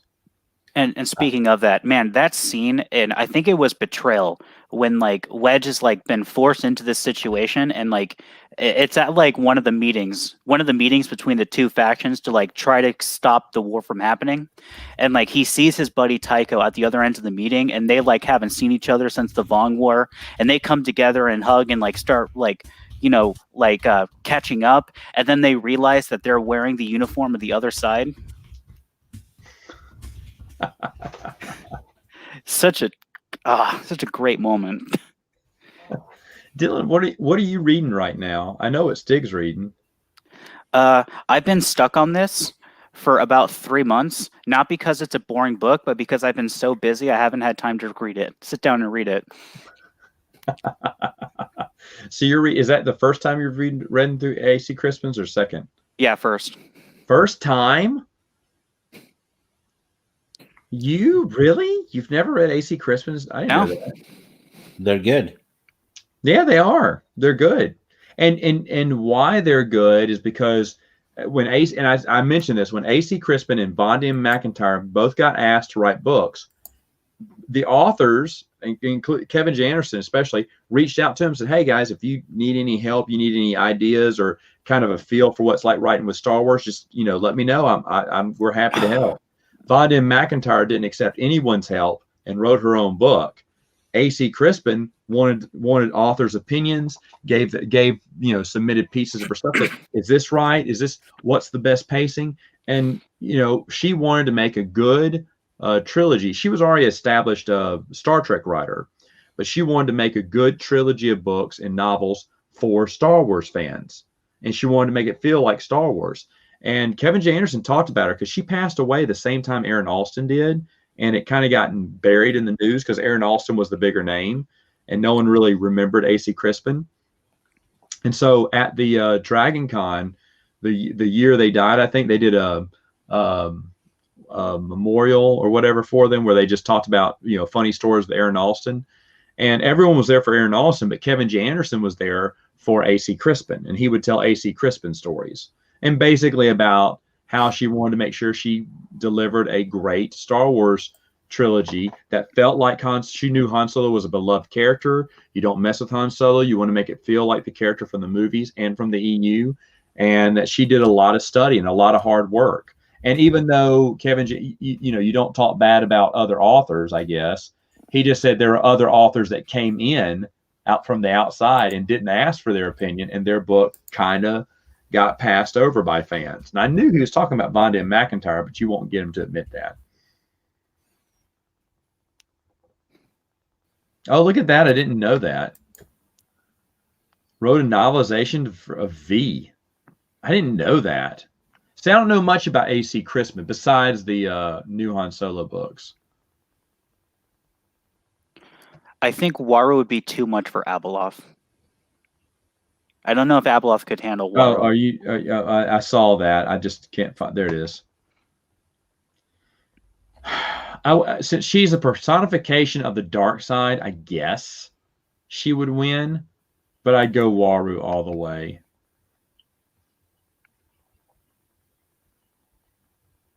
Stig, if Miss Martin wants to join, she can. Oh yeah, I can send her the link if she wants to join. Yeah, go ahead. Trying to get different people each time. I know other people are wanting to get on. I'm just trying to get a few new people in. I wasn't going to do this at first, but then like I said, I drank the energy drink too late and I wasn't tired. And then, you know, I wanted to talk about we've already talked about it, was, no, there will not be a day I sit down and watch Disney. I just don't want to waste my time that way. But then I wanted to talk about the collected stories from the Star Wars Insider, because that's just super news. And I looked everywhere today for any fan site that would even mention it. Because, you know, you're starving. You know, they're starving for something new to report on. The Mandalorian episode already came out. Now what do we talk about? Well, they just announced a novelization of a collected stories from the Star Wars Insider. You think you want to mention that? And it's only volume 1. It's volume 1, but this is big news. They report, and some of these fan sites report every time an Insider comes out. The newest edition of Insider, this is what it has. So you cover the Insider individual stories, but there she is. Hello, gentlemen. Matt. Thank you for having me on, Matt. Oh, you're welcome. I've seen you on a few other channels, so it's good to have you. Oh, well, thank you. And Dylan and Stig, as always. Yeah, it's always good to see Stig, right? Maybe. Oh God, what if? But anyway, some of these websites were posting the newest Insiders out. Look at all was in. I was like, well, what about talking about the hardback book they're going to come out with? Why is no one talking about this? StarWars.com. You think they'd want to throw everything up there because they're talking about the newest issue of Insider. They're talking about this and that, but they won't talk about this Legends hardback novel. I don't get that. Because they're absolutely ridiculous. They've got this really weird pride thing going on, because I think that what this Legends book that's going to come out in March is going to be about 100,000,000 times better than anything they've even thought of putting to print. Yeah, and that's a shame that if you're threatened, and that's what I feel. And I did this Matt chat, a few weeks ago, but they feel threatened that, oh, well, these fans still love EU and they won't go away. So they're not going to, like for 108, it comes out with little to no fanfare. Celebration, Dylan, or I can't remember, Dylan or Brian told me it was just mentioned once and then they moved on to the next subject. Like it was not that important. And it's like, that is a big deal. It's from the old Marvel comic book series. I think people you'd want to harp on that a little bit. But even with this book, you can't find anything. I mean, I looked at Titan Publishing website and they didn't or I couldn't find it. But I was like, why aren't they advertising this? If it wasn't for the EU fans, there wouldn't be a Star Wars today. Mm-hmm. That's true. That's exactly true. The EU saved Star Wars from going into oblivion. repopularized it, and then George Lucas was like, wait, I can still make money with that franchise? Hold on. You know? And Prequel this is time. back, yeah. And this is back before the franchise films were a thing. So, you know, and that's, to be honest, the trilogy came out at just the right time, because that was right before franchise films started, you know, coming out. You know, we started thinking about the Harry Potter series. When was the first Iron Man? Was that 2005? Yeah, something like that. I think it was a little bit later 2008. than that. Oh, it was a little bit later, 2007 or something. But the thing is, though, that's when these franchise films started, you know, raising their head in the late 2000s. Well, you know, Star Wars ended in 2005, and, you know, locked the door and walked away just in time to, you know, the Star Wars movie, nothing can compete with it. Oh, today everything can. You know, Well, back then though, prequel your trilogy, the Lord of the Rings certainly competed with the prequels. Yeah, there was that, and the Harry Potter movies were the other. Those were the other two main ones, but neither had the longevity that Star Wars did. At least, yeah, because at the time, yeah, yeah, it's 2008. Okay, 2008 is Iron Man. But the thing is, though, it really, Dylan, I looked everywhere for information on this book. You know, someone tell me the making of it, the whatever, the ideas that went into it. Nothing. I was like, I don't understand. I do not understand this at all.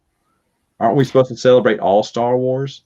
I remember when 108 came out, and I went to a few comic book shops because I was trying to get all the covers, and I went to one of them and I asked if they had Star Wars issue 108, and she was confused because she was like, "But the main Star Wars series is only like on issue like 50 something," and I'm like, "No, it's like they're rebooting like an old series," and I had to explain it to her, and then like she walks over to like the wall and she finds it's like, "Oh, here it is," like she didn't even know she had it in stock. What? My comic book shop did. I said, I want as many alternate copies as you can hold for me. Well, And the others did, because again, I went to like 4 different comic shops trying to find all the covers for it. Well, he called me 2 hours after he opened up. He said, "Hey, Matt, I can't keep all these copies." He said, "We're already sold out." He said, "And I need to give up to." I said, "That's fine." He said, "Which one do you want?" And so I said, well, he explained. I said, "Yeah, just save that one copy for me." So he did, but he sold the other 2 off because they sold out 2 hours after they opened. Just boom. You know, yeah, because you know that comic wasn't just a comic; it was also kind of an event. Mm-hmm. You know, because they re-released 107 and they re-released 51. I think it was the one where the Valence storyline ended. Yeah, like right before. I didn't know that. Didn't know they re-released the other ones. Yeah, they re-released those so you wouldn't get lost with who Valence was. But to be honest, I mean, I didn't care about those. I just cared about I still haven't put this up yet. But the thing is, though, I was like, yeah, get me a copy. But this thing was sold out. And a lot of comic book stores couldn't keep it on shelves. And yet, nothing, crickets, no. You know, Dylan knows this, and y'all may know this too. A friend of ours, Chris, congratulated the author, saying, "Hey, congratulations, your book is selling well." It was like what Dylan, number 16 or something, or where was it in the top 50? It was high. It was the second highest in the month of May. It was the second highest Star Wars one. Yeah, because there's a number 1 issue of Star Wars. It was like, yeah, it was the I forget what it was called, but it was like a promotional thing for like the Star Wars land. Yeah, whatever the Star Wars land was, it was a promotional comic book for that. But the thing is, though, it still did well, and yet there was one Lucasfilm employee in general who just got on that Twitter and said it wasn't that big a deal. They had alternate covers. That's why it sold so much. She's like, why aren't you congratulating the author? Remember in 2015 when Marvel issue 1 also had like 50 different alternate covers and also sold anything, and we made that exact same argument, and LFL went, "Oh, you know, it's the most successful Star Wars comic ever," you know. Yeah. Yeah, and you know, all of their comics have alternate covers, and they don't sell well. And that was a Precisely. big one too, because there was some alternate covers where like I think the comic book store, they would only give you one alternate cover if the comic book store ordered like 1,000 issues of it. Like, who's gonna do that? Yeah, there was stipulations on that too, on how if they wanted it, this is how much they had to order to get all these alternate covers. BS, man, BS. Padding their numbers. Question for everyone on the panel though: when you read Marvel 108, what did you think of it? Miss Martin, we haven't heard you speak. Oh, well, partly I haven't because I have not actually read Marvel 108. I actually read the Marvel ones back in the 80s, and I have not revisited them. So I should probably go looking at it. But it sounds like you all enjoyed it a lot. I mean, it was good, I'm assuming. I absolutely loved it. I was giggling in my car like a schoolgirl at a teeny bopper at a Taylor Swift concert. And I called my good friend Chris. I said, "Can you believe?" I said, "I can't believe I'm excited again. I got new Legends to read. I'm just excited." And I read it, and it far exceeded expectations. I think I called Dylan that day too. I was like, "You do this and this and this and this," and Dylan's like, "I haven't read it yet. I'll read it when I get off work." I didn't want to take it out of the packaging. When I read it, I laid down on the bed in the guest room, and in the guest room I have all my old PC games and stuff like that. So it looks a bit like my room when I was a kid. So I was on the bed reading that comic, and it was perfect. It was like I was back in 1987 again.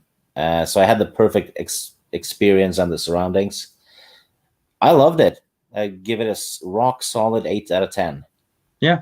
It was everything I wanted and then some. It was a proper ending to the series that really didn't have a chance to end. It just ended automatically. They just told her, "Hey, this next issue, that's your last issue." And she's like, "What?" Mary Jo was like, "Okay." And I mean, she did a great job, but it didn't feel like it ended well. And 108 gives it a little bit better ending too. Yeah, Mary Jo, one of the other female Star Wars writers that never existed. Mary Jo Duffy, yeah. And stayed on that comic book series for a very long time. Yeah, she was awesome. I remember as I was reading it, and then Jackson showed up, and I thought, "Oh no, are they about to kill Jackson?" Just to it's one more for the fans. I'm like, because I don't think he's in anything after that. So like, okay, they're either going to give him a swan song or they're going to kill him, and I'm not sure about either of those. Yeah, for real. Miss Martin, let me ask you this: what are you a big fan of the expanded universe? Oh, absolutely! Oh my gosh, I was one of those that in 1992, when 91, when the Heir to the Empire came out, and that was before we had the internet, so I didn't know it was coming. I was minding my own business in the mall like a good teenage girl does, and I saw it, and I just went nuts. I was like, "Oh my gosh!" Went and bought it, read it, gave it to my friends and everything, and it was almost as exciting as the original trilogy because Star Wars was back. So yeah, and then I read all through, and then, as always, with all the rest of us, we all got our hearts relatively broken, but I have decided to not accept their decision to decanonize it because it's my world and my happy place. All right, so we're probably the same age here, because I was about that age too. And did you do the same thing that I did? When I saw another Star Wars book, I had to open it up at the beginning and look and see if it mentioned the Thrawn trilogy first, like in the first couple of pages before I bought it, because I didn't know they were all connected at first. Oh. Did you do that? Or you just said Star Wars, I'm going to buy it? Oh, yeah. Are you kidding me? Anything new that was Star Wars, I did. I bought them all, and all the comics, too. And when they came out with the Dark Horse ones, it was so much fun. Yeah. I would look and see. And I think I stopped doing that after Kevin J. Anderson's trilogy. I just realized, I said, I think this all connects. And that's when I found out, because I knew about Dark Empire, but I wasn't going to read it. And this is when I first met Bruce. He had heard me in line. We were in a line for something. It was some celebration we were at, and it was in line for the food. And he heard me talking to someone else saying, yeah, I just bought this Jedi Academy trilogy by Kevin J. Anderson. Can't wait to read it. And then he turned around and was like, you like Star Wars? I was like, yeah. He goes, you're about to read the Kevin J. Anderson trilogy? I went, yes. Have you read it? He went, it's great. He said, but you need to read the Dark Empire comic book first because it takes place after the Dark Empire. I was like, wait, the Dark Empire comic book is canon with the others? He's like, yeah. He said, I have it. I'll let you borrow it. And I don't really remember what happened next. I think there was like some kind of 80s love ballad playing in the background. I don't know. And that's how we first met. Oh, you know, take my breath away. I know. Someone in the chat, Siberian, says Drew Karpyshyn is more than ready to write the Darth Zana novel. He's willing and able and all that, and Disney's not letting him. Is this something that Twin Sons Foundation could make noise about? Like, I mean, let Drew write his book or something? I mean, it could, but the decision's up to ultimately Lucasfilm and everything. But to be honest, you may or may not be surprised by how many authors would be willing to return to those characters and to that universe. Drew Karpyshyn, probably one of the most outspoken, but there's been a few others who said, yeah, I had this idea for this. I had this. I mean, you look at, I would love to talk to John Ostrander because I know he had ideas for his stories. And who is the author of Legacy 2, Dylan? I can't think of their name right now. I think it was a she. I don't know their name either. I can't remember her name right now. But not Christy Golden. No, it's not Christy Golden. But I would love to talk to her because I want to know what she had in. You know, her plans got rushed too. Yeah, but you know, if we can get little small victories like a novel here and there, if enough noise was made and they notice it, you know, it should be doable, shouldn't it? Yeah. Well, you never know. You never know. I never count legends out. Never know what may happen. Never know what the future may bring. Miss Martin, what is your favorite book or favorite author? From the EU, I would. EU.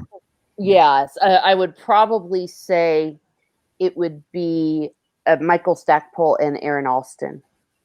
Yeah, X-Wing books, right?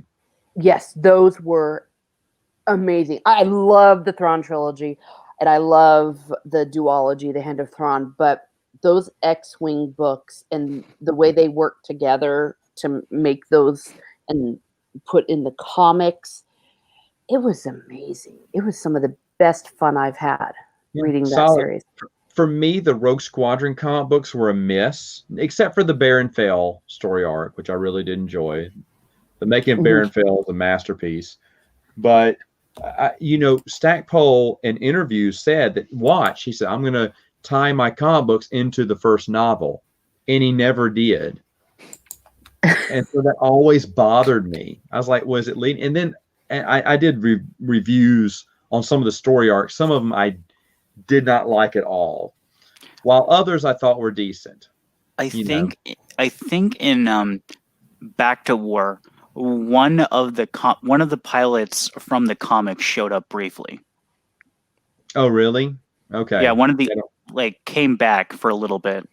But I think the books were brilliant. I think they were just great.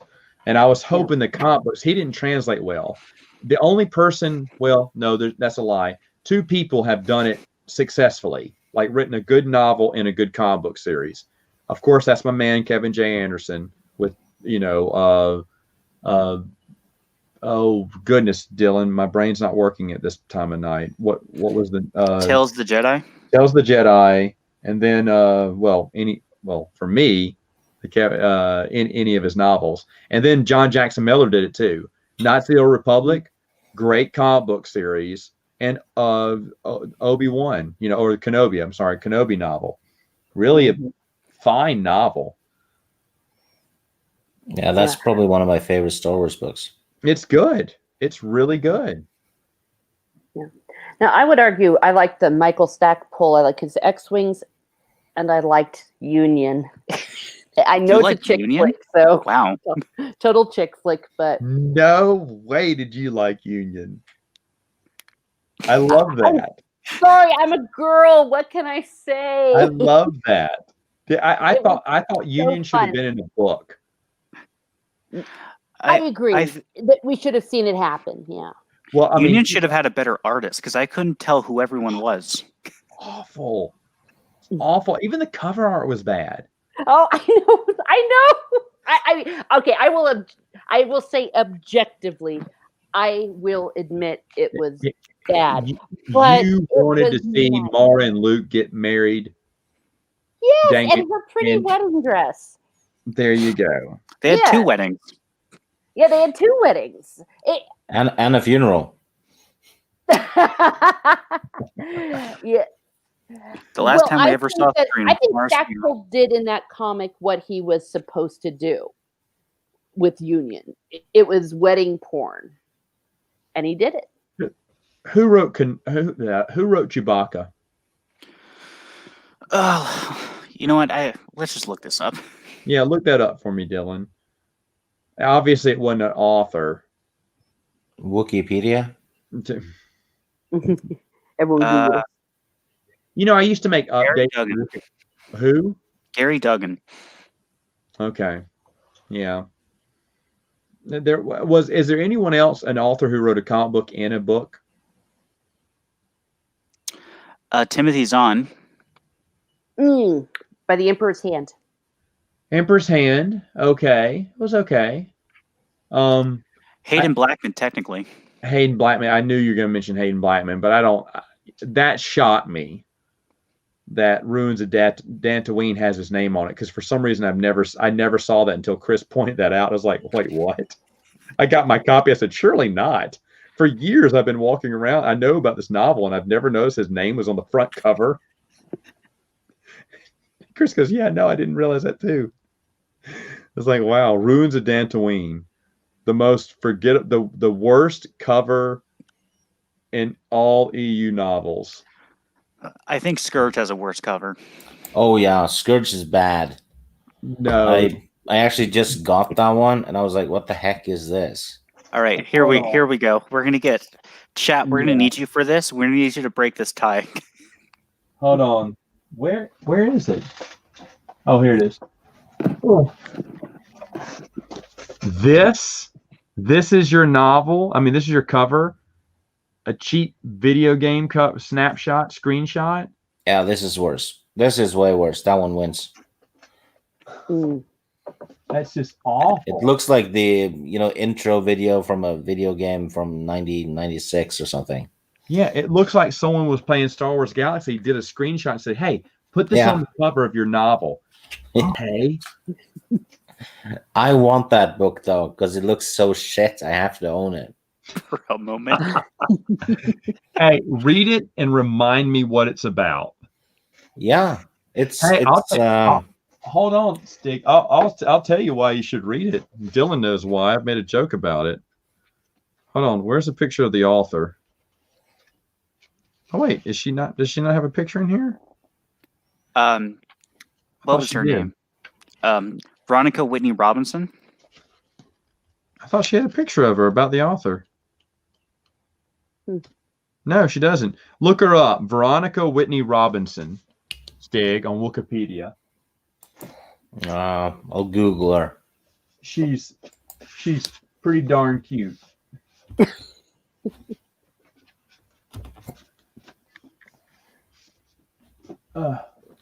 Get back in there. Kristen Catherine Rush was always cute too. There's a picture of her. Miss Martin's like, this is exactly what I wanted this subject to be about.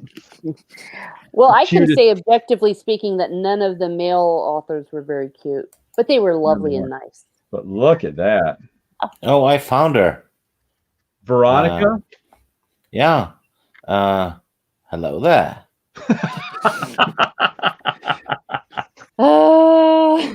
This part's like, oh boy, yeah. And this is Kristen Rush. She used to write D&D novels.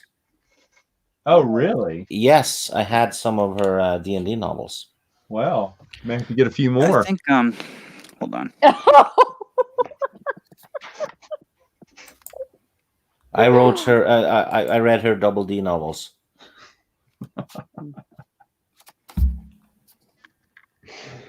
Have you, Miss Martin? Have you gotten to meet any of these authors? Yes, I have met most of them actually. Awesome. I don't want to dox myself, but there was a club I was a part of, and when they would come to town, we would volunteer and help out. So I had an opportunity to talk with Mr. Zahn and Troy Denning. Troy Denning is one of the nicest men who ever lived. I know some people maybe have some issues on Twitter with him, if I'm correct, but he was lovely at Barnes and Noble. And Aaron Alston, we all went out to dinner with him. He was adorable. I love that man. Oh my goodness. Oh my goodness. Yeah. And I can't say anything bad about any of them. They would sit and talk with people long after their appearances were over. They just loved to seem to really talk to the fans.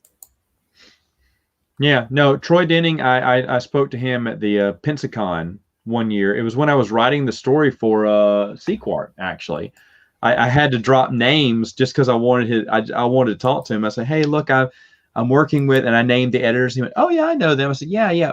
My story is based, my essay is based off your last story. I kind of wanted to give you, because I told him this, I'm going to glean to see what story he had planned after Crucible. And he told me, and I shared that in a video because I thought it was, but he was just super nice. I have heard the same things you've heard about him being kind of a beast on Twitter to people, but just in person, I'll be honest, he's a super nice guy. Michael Stackpole is very friendly. I always have fun talking to him. And Dave Wolverton is just an amazing person. He has several times I've spoken to him, and several times when he should be telling me, Matt, please go away. He never had, because I'll talk to him for one time. Me and Jeremy talked to him for an hour. It was in between his lunch break. He never ate lunch. He was doing a book seminar, a writing seminar, and I didn't realize what time it was. And they were coming back from lunch. Went, well, he said, they're coming back from lunch, but if you want to continue the conversation, I'll be done by, I was like, you missed lunch. He went, oh, that's all right. I had a snack. I'm not that hungry. I was like, I felt awful. I was like, because I could just talk to him all day. And he did the same thing at Gen Con. He came in late to a panel because he was talking to me. You made him late. Yeah. No, they're very gracious. I recall specifically with Troy Denning right after Star by Star, because I was very upset about little Anakin dying. And he was just so cool about it. He was empathetic. It was lovely. Good guy. Yeah, no, I agree. He's a good guy. That's the reason I went down. The missus wanted to go to Pensacon so bad. I was like, I'm not going to another Comic-Con. I'm burned out. I want to, take a year off from Comic-Cons. We would travel. We traveled to so many Comic-Cons. The Comic-Con regulars, the B actors, the C actors knew us by name. Wow. We were hangout friends with David Franks, is that his name? The Green Power Ranger. Like, he invited us to hang out with him one night, and my wife was mad because we had to go back. We had to go home. I was like, no, we're not going to hang out. We'll see him at the next con. We'll hang out with him then. But we were driving home and said, isn't this weird how we're on a first name basis with this guy now? But he would just see us every con, so a lot of those people just knew us. But I was like, man, I don't want to go to any more cons. And then she was just showing me who was there, and she just flipped past Troy Denning, and I stopped and said, go back. I said, is that Troy Denning? She's like, yes, it is. I went, we're going. She's like, okay. I was like, I don't care about anyone but Troy Denning. But the bonus was I got to meet Dave Dorman too, who came there, the artist. And oh my goodness, Dave Dorman is just an absolute pleasure to talk to. as well. But I was so happy to get to meet Troy Denning. Excellent. I as authors, I would love to meet, but haven't yet. Well, I guess Lucino and Carpathian would be up there. Kathy Tyers would be up there for me. Ooh, Kathy. I hear Terry Brooks is great. I've Oh, met Terry Brooks. Holy moly. Yeah, I met Terry Brooks. He signed episode 1 for me. He's a legend. Yeah, he is. He's a really nice guy too, because he was about to do a panel, and let's see if I have that book.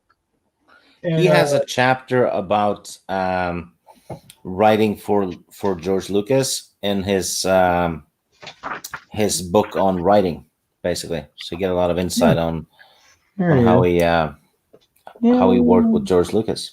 Yeah, really super nice guy. I would Terry love Brooks, to know. Go ahead. Terry Brooks was the guy who named Darth Bane. Mm-hmm. Yeah. Well, Son of Luke, not all authors. No, not all authors. But I would actually, on Terry Brooks, I would love to talk with him just to find out where that in the Phantom Menace novelization, the scene with Anakin and the Tusken Raiders, with the wounded Tusken Raider, where that came from. Ooh. Because it was written it was released before the movie did. So is that like, was that just a happy accident, or did they all know where Anakin and the Tusken Raiders was going? Oh, he said maybe all authors are nice people. You've never met Karen Travis, sir. That wasn't even the one I was talking about when I said not all. That's the one I'm talking about. Of course, Karen Travis had a reason to hate me. Do you know one author who hates me? I've never met him either. James S.A. Corey. No, who did? And I like his book too, but he does not like me. What you do to him? Oh, I made fun of Chuck Wendig, which was a buddy of his. Who doesn't make fun of Chuck Wendig? I tell you what, but I was like, oh my gosh, hi, I love your book. It was Honor Among Thieves. Is that who wrote it? Who wrote that? Oh, I can't see. That was James S.A. Corey, which I think is a pen name for two people. And I pen love name. that. Say what? Pen name. 2 authors, isn't it? Yeah, it's a pen name for 2 authors. Yeah. I have to address the chat. Neil Valentine says, "Let's get Stieg a signed copy of Star Wars Aftermath." No, thank you. I have enough toilet paper as it is.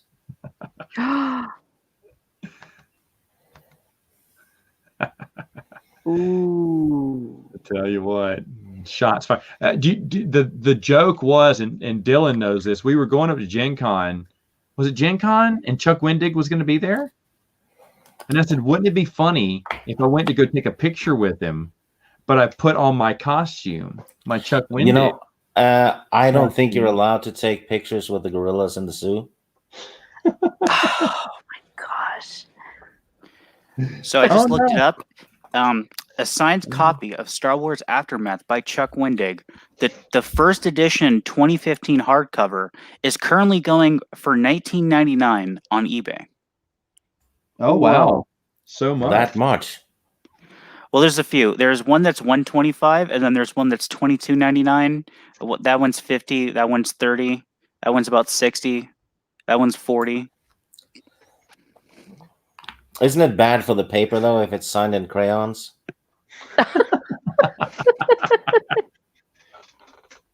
Dylan, my little girl. Oh, that's Life Debt, not After. Yeah, the one oh why is the $125 one Life Debt? I want Aftermath. Dylan, my little girls ran off with my Chuck Wendig outfit. I usually keep it right next to me, but I guess they took it. That's sad. Yeah, it seems about like the $20 to $30 range is what those go for. Dylan, do you know my favorite moment on my channel? was when Dark Horse gave me that keychain. They gave you the keychain to give to me at Celebration because they like my channel. And the very next day, I did the pooping video for Last Jedi. I did a video. I think the best line of that video was when you say, "I can see the tension here."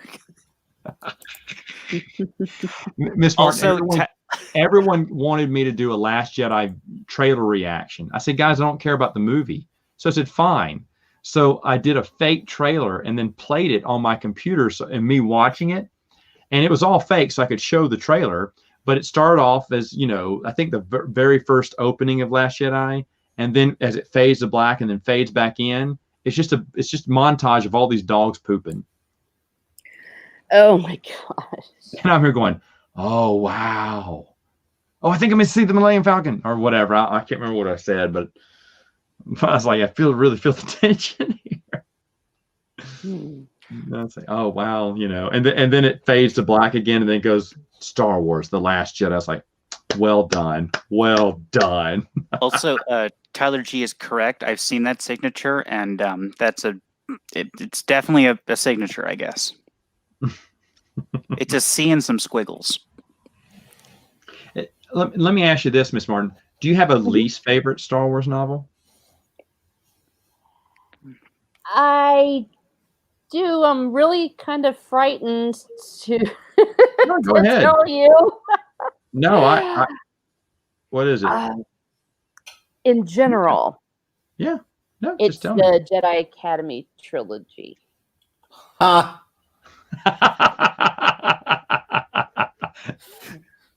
500 Kenobi points for Miss Teresa Martin. I mean, I'm sorry. I just hated it with every ounce of my being, my soul, and my molecules. Wow. Did you hear that, Matt? Molecules. Midichlorians? Yeah. They speak the to people. Atoms, the protons, wow. the neutrons. So the only sold listing is a signed copy hardcover of Life Debt, which sold for $8.50. Ooh, someone got robbed out of their money there. $8.50. Let me get all these. Everyone's laughing.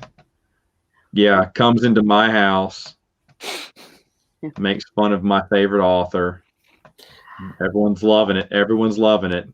Oh, I mean, I have to be honest. I'm sorry. That's fine. Oh, that's fine. Do you know That's what fine. my least favorite one is, Matt? What? Take a guess, though. The Jedi Academy trilogy. No. What? Shadows of Mindor. Oh yeah, you don't like Shadows of Mindor either. A lot of people don't like that one. Which just old. It took me a year to get through it. I'm not even kidding. Wow. Do you like any Kevin J. Anderson stories? Yeah. He's not a bad writer at all. I just didn't like that one. Which ones do you like? Miss Martin, did you like Darksaber? Yeah, it was okay. There were, for me, a lot of those ones in between the Zahn trilogy, I just wasn't too enthused about. And do let me say that it's nothing against Kevin J. Anderson, because I think that he did do great work, and he edited a lot of the short stories and some of this other stuff. He did a lot of good things. Yeah, Laura, I need you here on my side.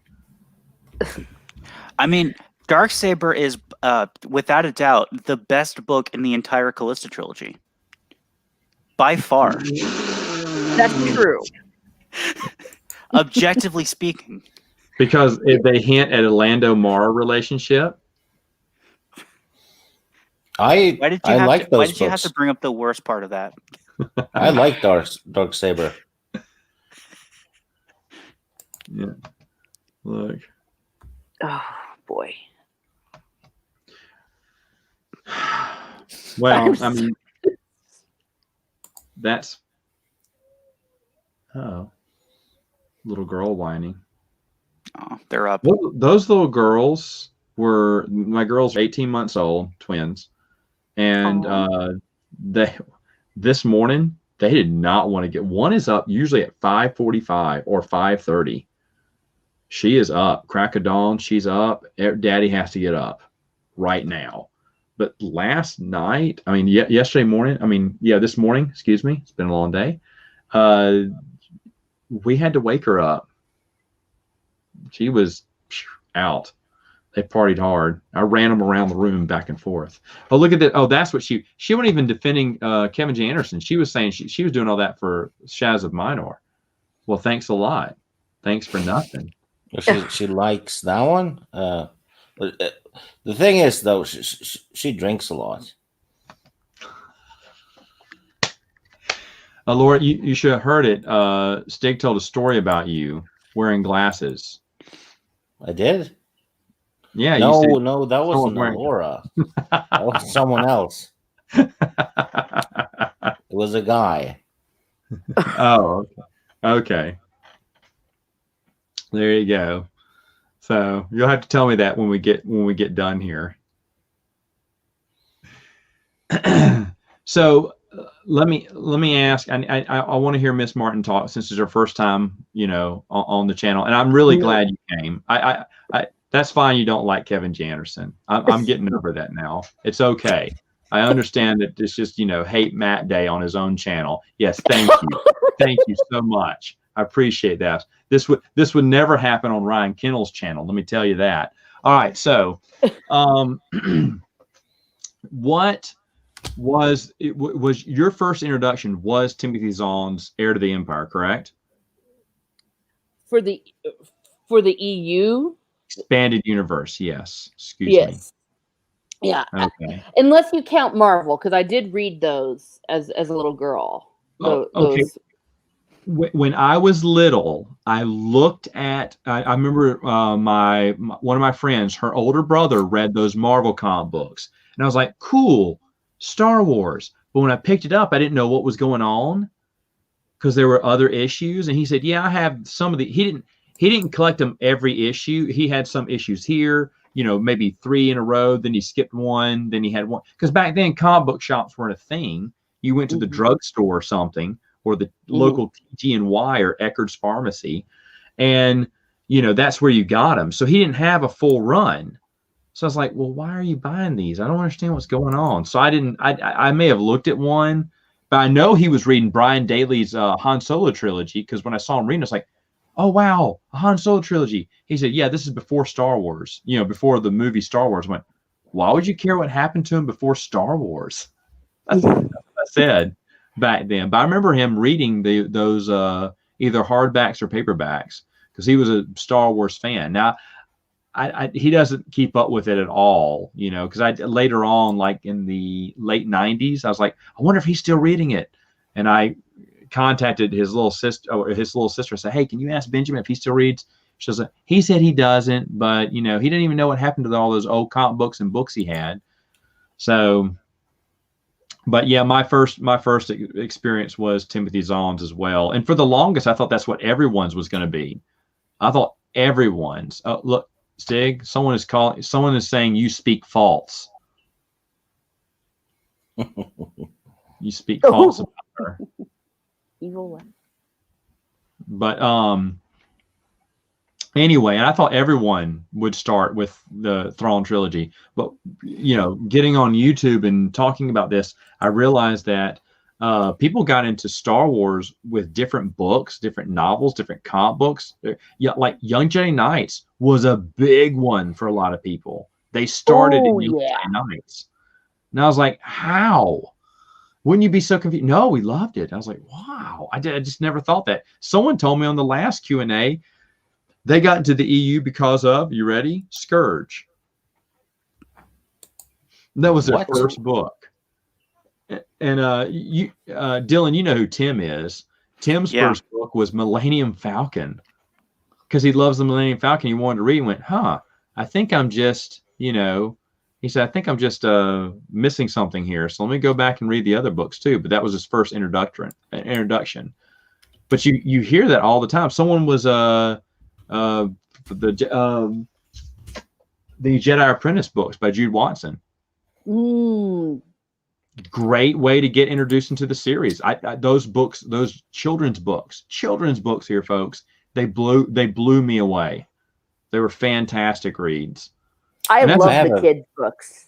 Yeah, I have a very unusual Star Wars Ground Zero. You know, it wasn't the movies. It was Marvel issue number 75. That's my introduction to Star Wars. What happened in the issue? Were there Twi'leks? No, they're on a water planet, and it introduces Cairo. Remember him? Yeah. They get the planet gets flooded because the Imperials nuke it, so the underwater city gets flooded.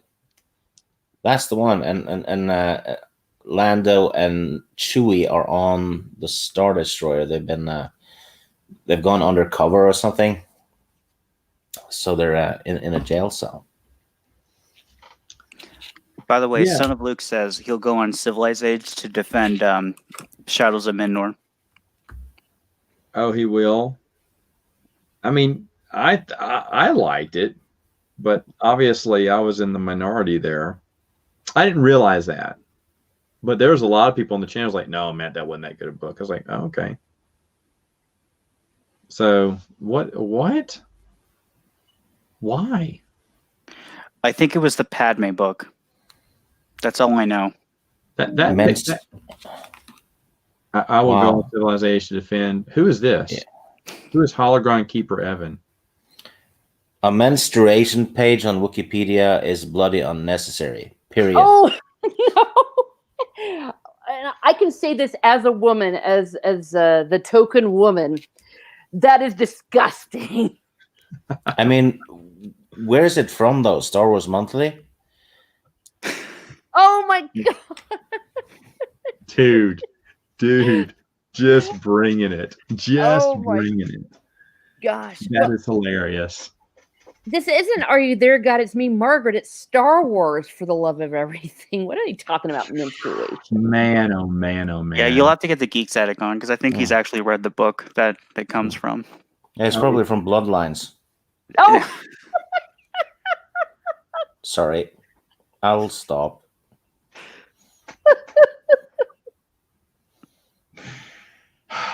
Must be that time of the month, Stig. Oh! Wow. Why? Wow. Queen's Peril by E.K. Johnson. Yeah, this is what the new canon has done to our beloved Star Wars. Yep. Oh my goodness. What's next? Tampons with Ray on the box? Like, my God, Padme's leaking midichlorians. Son of Luke, why are you posting the Wikipedia entry?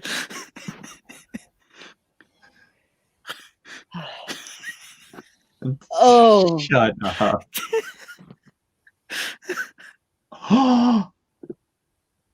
Oh no! Is that Wait, is that a joke? Is that really what it says? Come on, that can't be real. Wow. I'm not gonna look it up. Someone also told me about the breast page. I didn't know there was one, but supposedly there is. I don't know what it's about. It's titillating read though. But they are milking the franchise, so. Oh. Yeah, I know it's utter chaos. Matt, you're just a batting tee to Stig. Oh my gosh. I'm sorry, I just went to look on the Wikipedia. Holy, you know what? Yeah, they're just trying to stay abreast of the situation. Which page are you looking at? The Wikipedia. I mean, they have a administration quote at or the breast? top of it. Administration or breast? Oh, the menstruation one. Sorry. Wow. I don't care about breasts. I'm traumatized by this. I'm sending this to Ichibaka. Oh, you got. Oh my gosh, I need a safe space after just looking at that page. I don't want to look at that page. See, that's why, and a lot of people thought I was going by for the longest when I go through the EU in chronological order on my channel. I don't use Wikipedia. I rarely go to Wikipedia, not because I don't like them. I like Pablo Hidalgo's book on the Star Wars novels, and then I use Joe Bongiorno's Star Wars Timeline.net. In fact, I've made a few corrections on his timeline. So just by doing a study on it.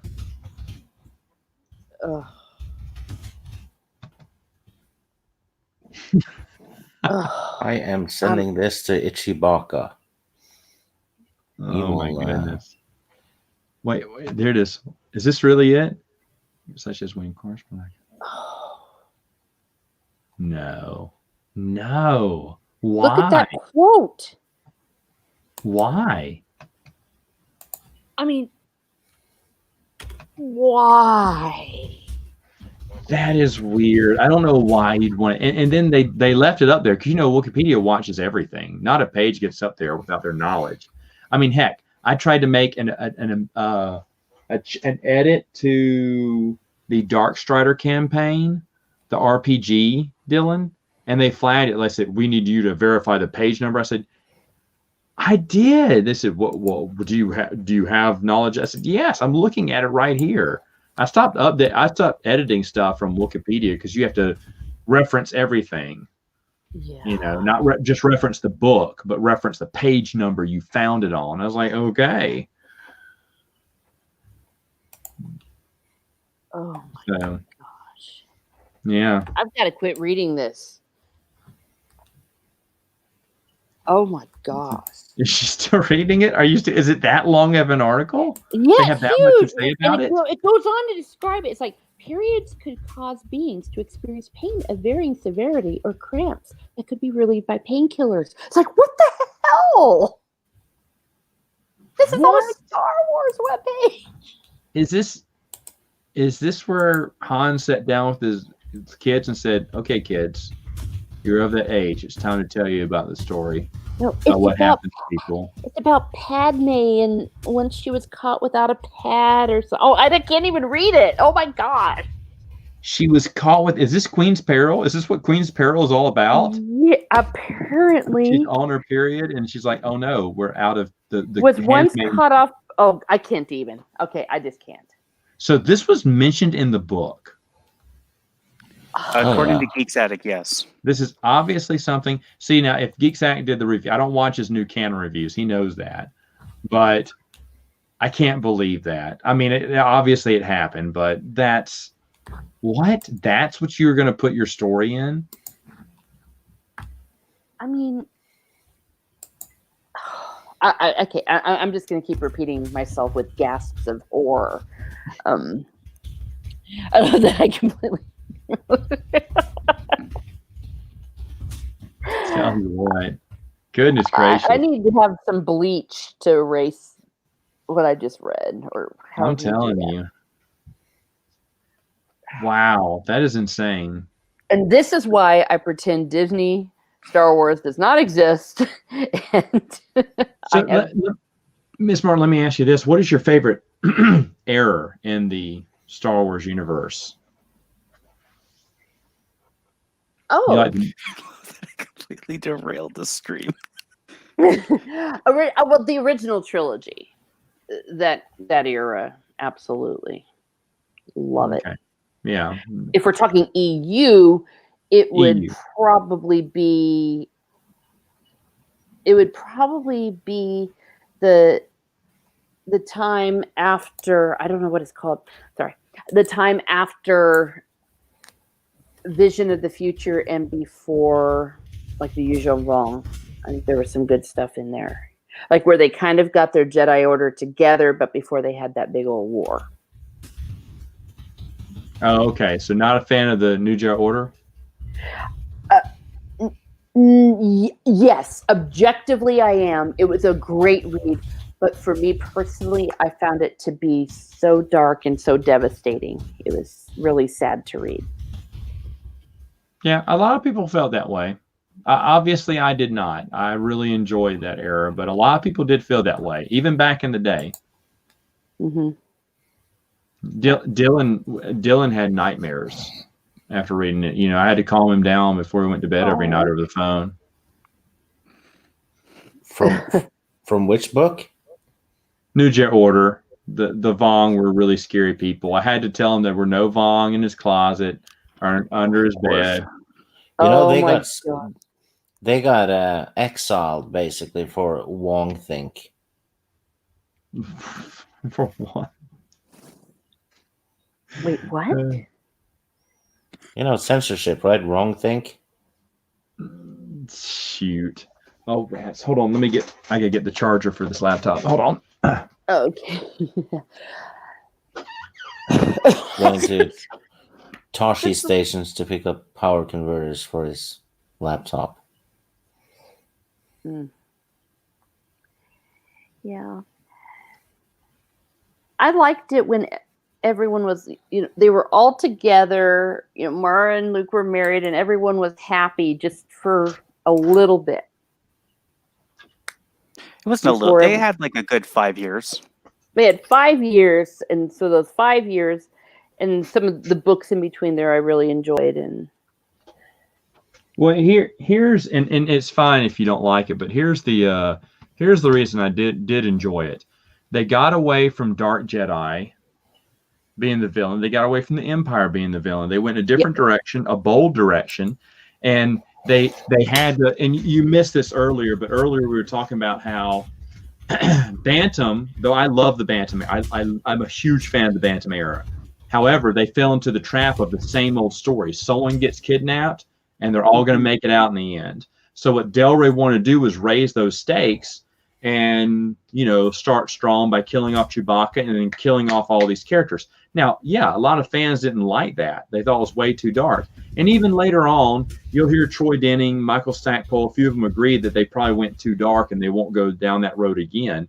But to me, I was like, no, because I was scared through every book because I really didn't know if one of my characters was going to live or die.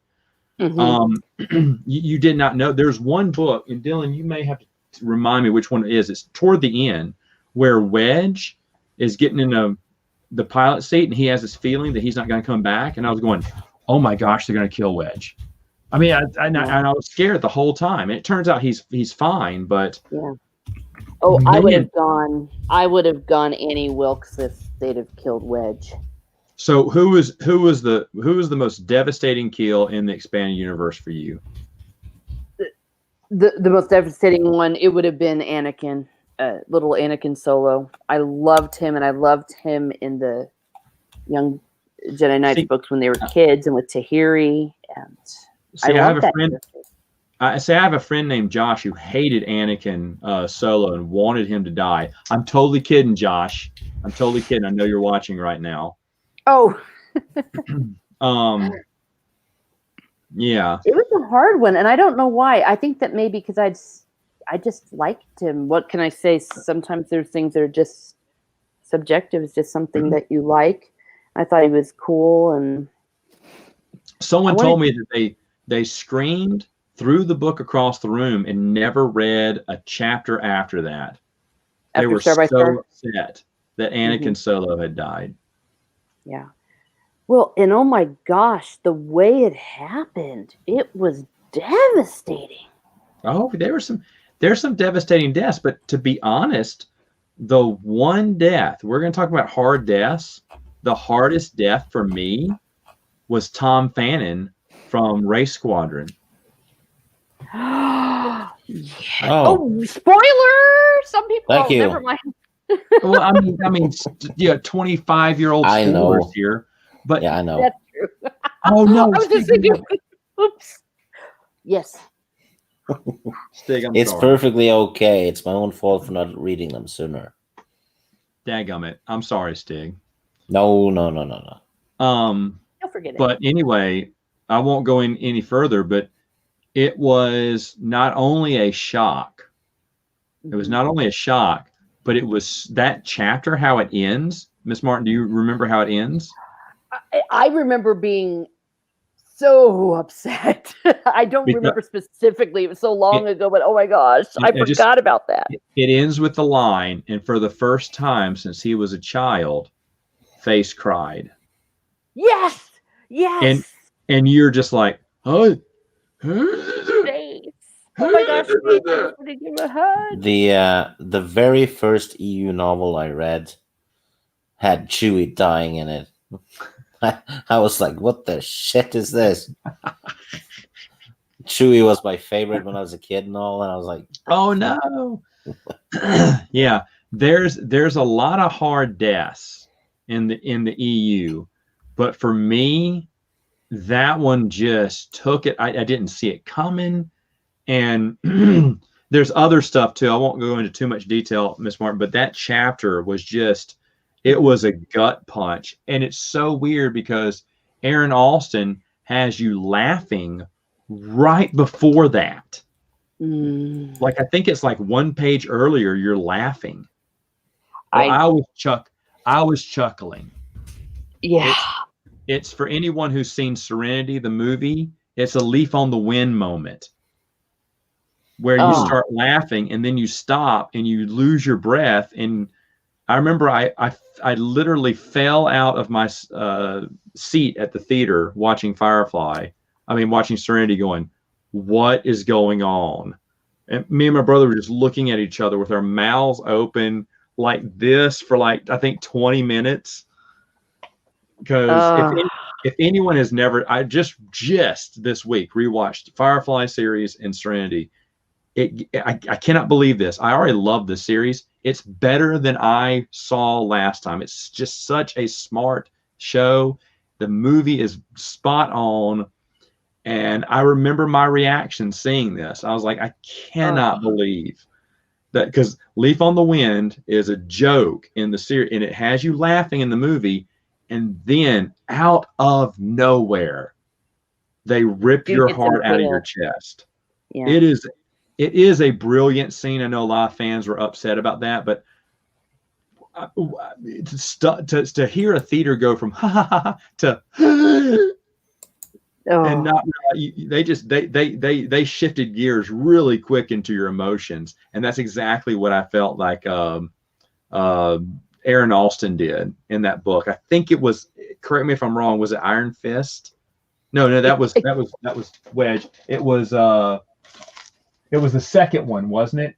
No, that's Iron Fist. Yeah. I don't remember off the top of my head which one, but the camaraderie also that all of them had with each other, I think also made it just even more devastating. Oh, it is a gut punch every time. Because those X-Wing books, they give like the background pilots, like the ones that aren't the main four, they give them as much screen time. You get to like know them as well as you know the main guys. Mm-hmm. And sometimes there'll be like a pilot that like they'll kill off the new pilot, sure, but then there'll be a pilot that like survives 2 or 3 books and you're like, okay, they're gonna be part of the new core, and like even those guys aren't safe sometimes. Yeah, absolutely. Crazy. Dylan, I think we talked about this once too. There's that new guy who's joins the team and he dies immediately, but you didn't see it coming because you thought this was going to be the new, because they had established a character on him, and then automatically the first mission he dies. You're like, wait, what? And I was like, I remember reading those books going, I hate these people.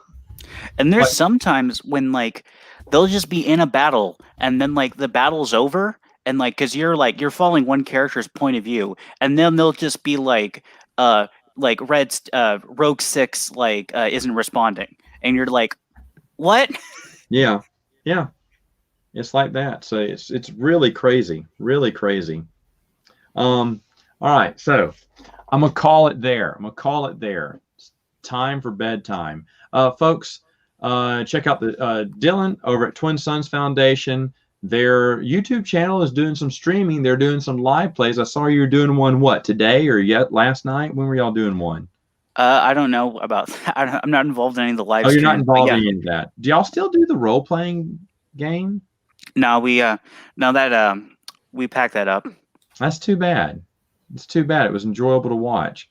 And then you gotta check out Steeg's channel. You gotta subscribe to it. It's great stuff. We gotta get this man. Are you at 500, Steeg? No, but I did the 500 video anyway.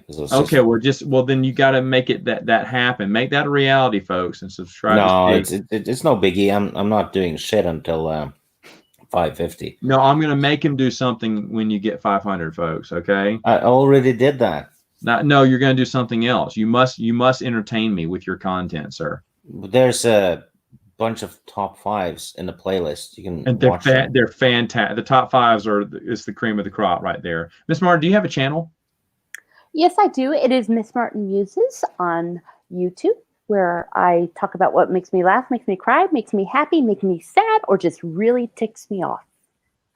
There you go. So check that one out too. I'm gonna check it out right after this. Oh, All right. thank you. I Yeah. appreciate that. Wait, hold on. And here's a shameless plug here. There you go. Subscribe because OG Star Wars said, not because. Yeah, but she's full of shit today and should be ignored. Like she said, she's had a long drive and all that, so she's tired. And when she's tired, she's completely full of crap. Wow.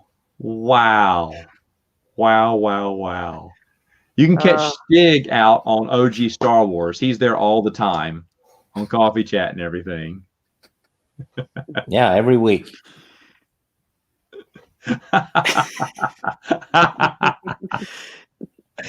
And right there.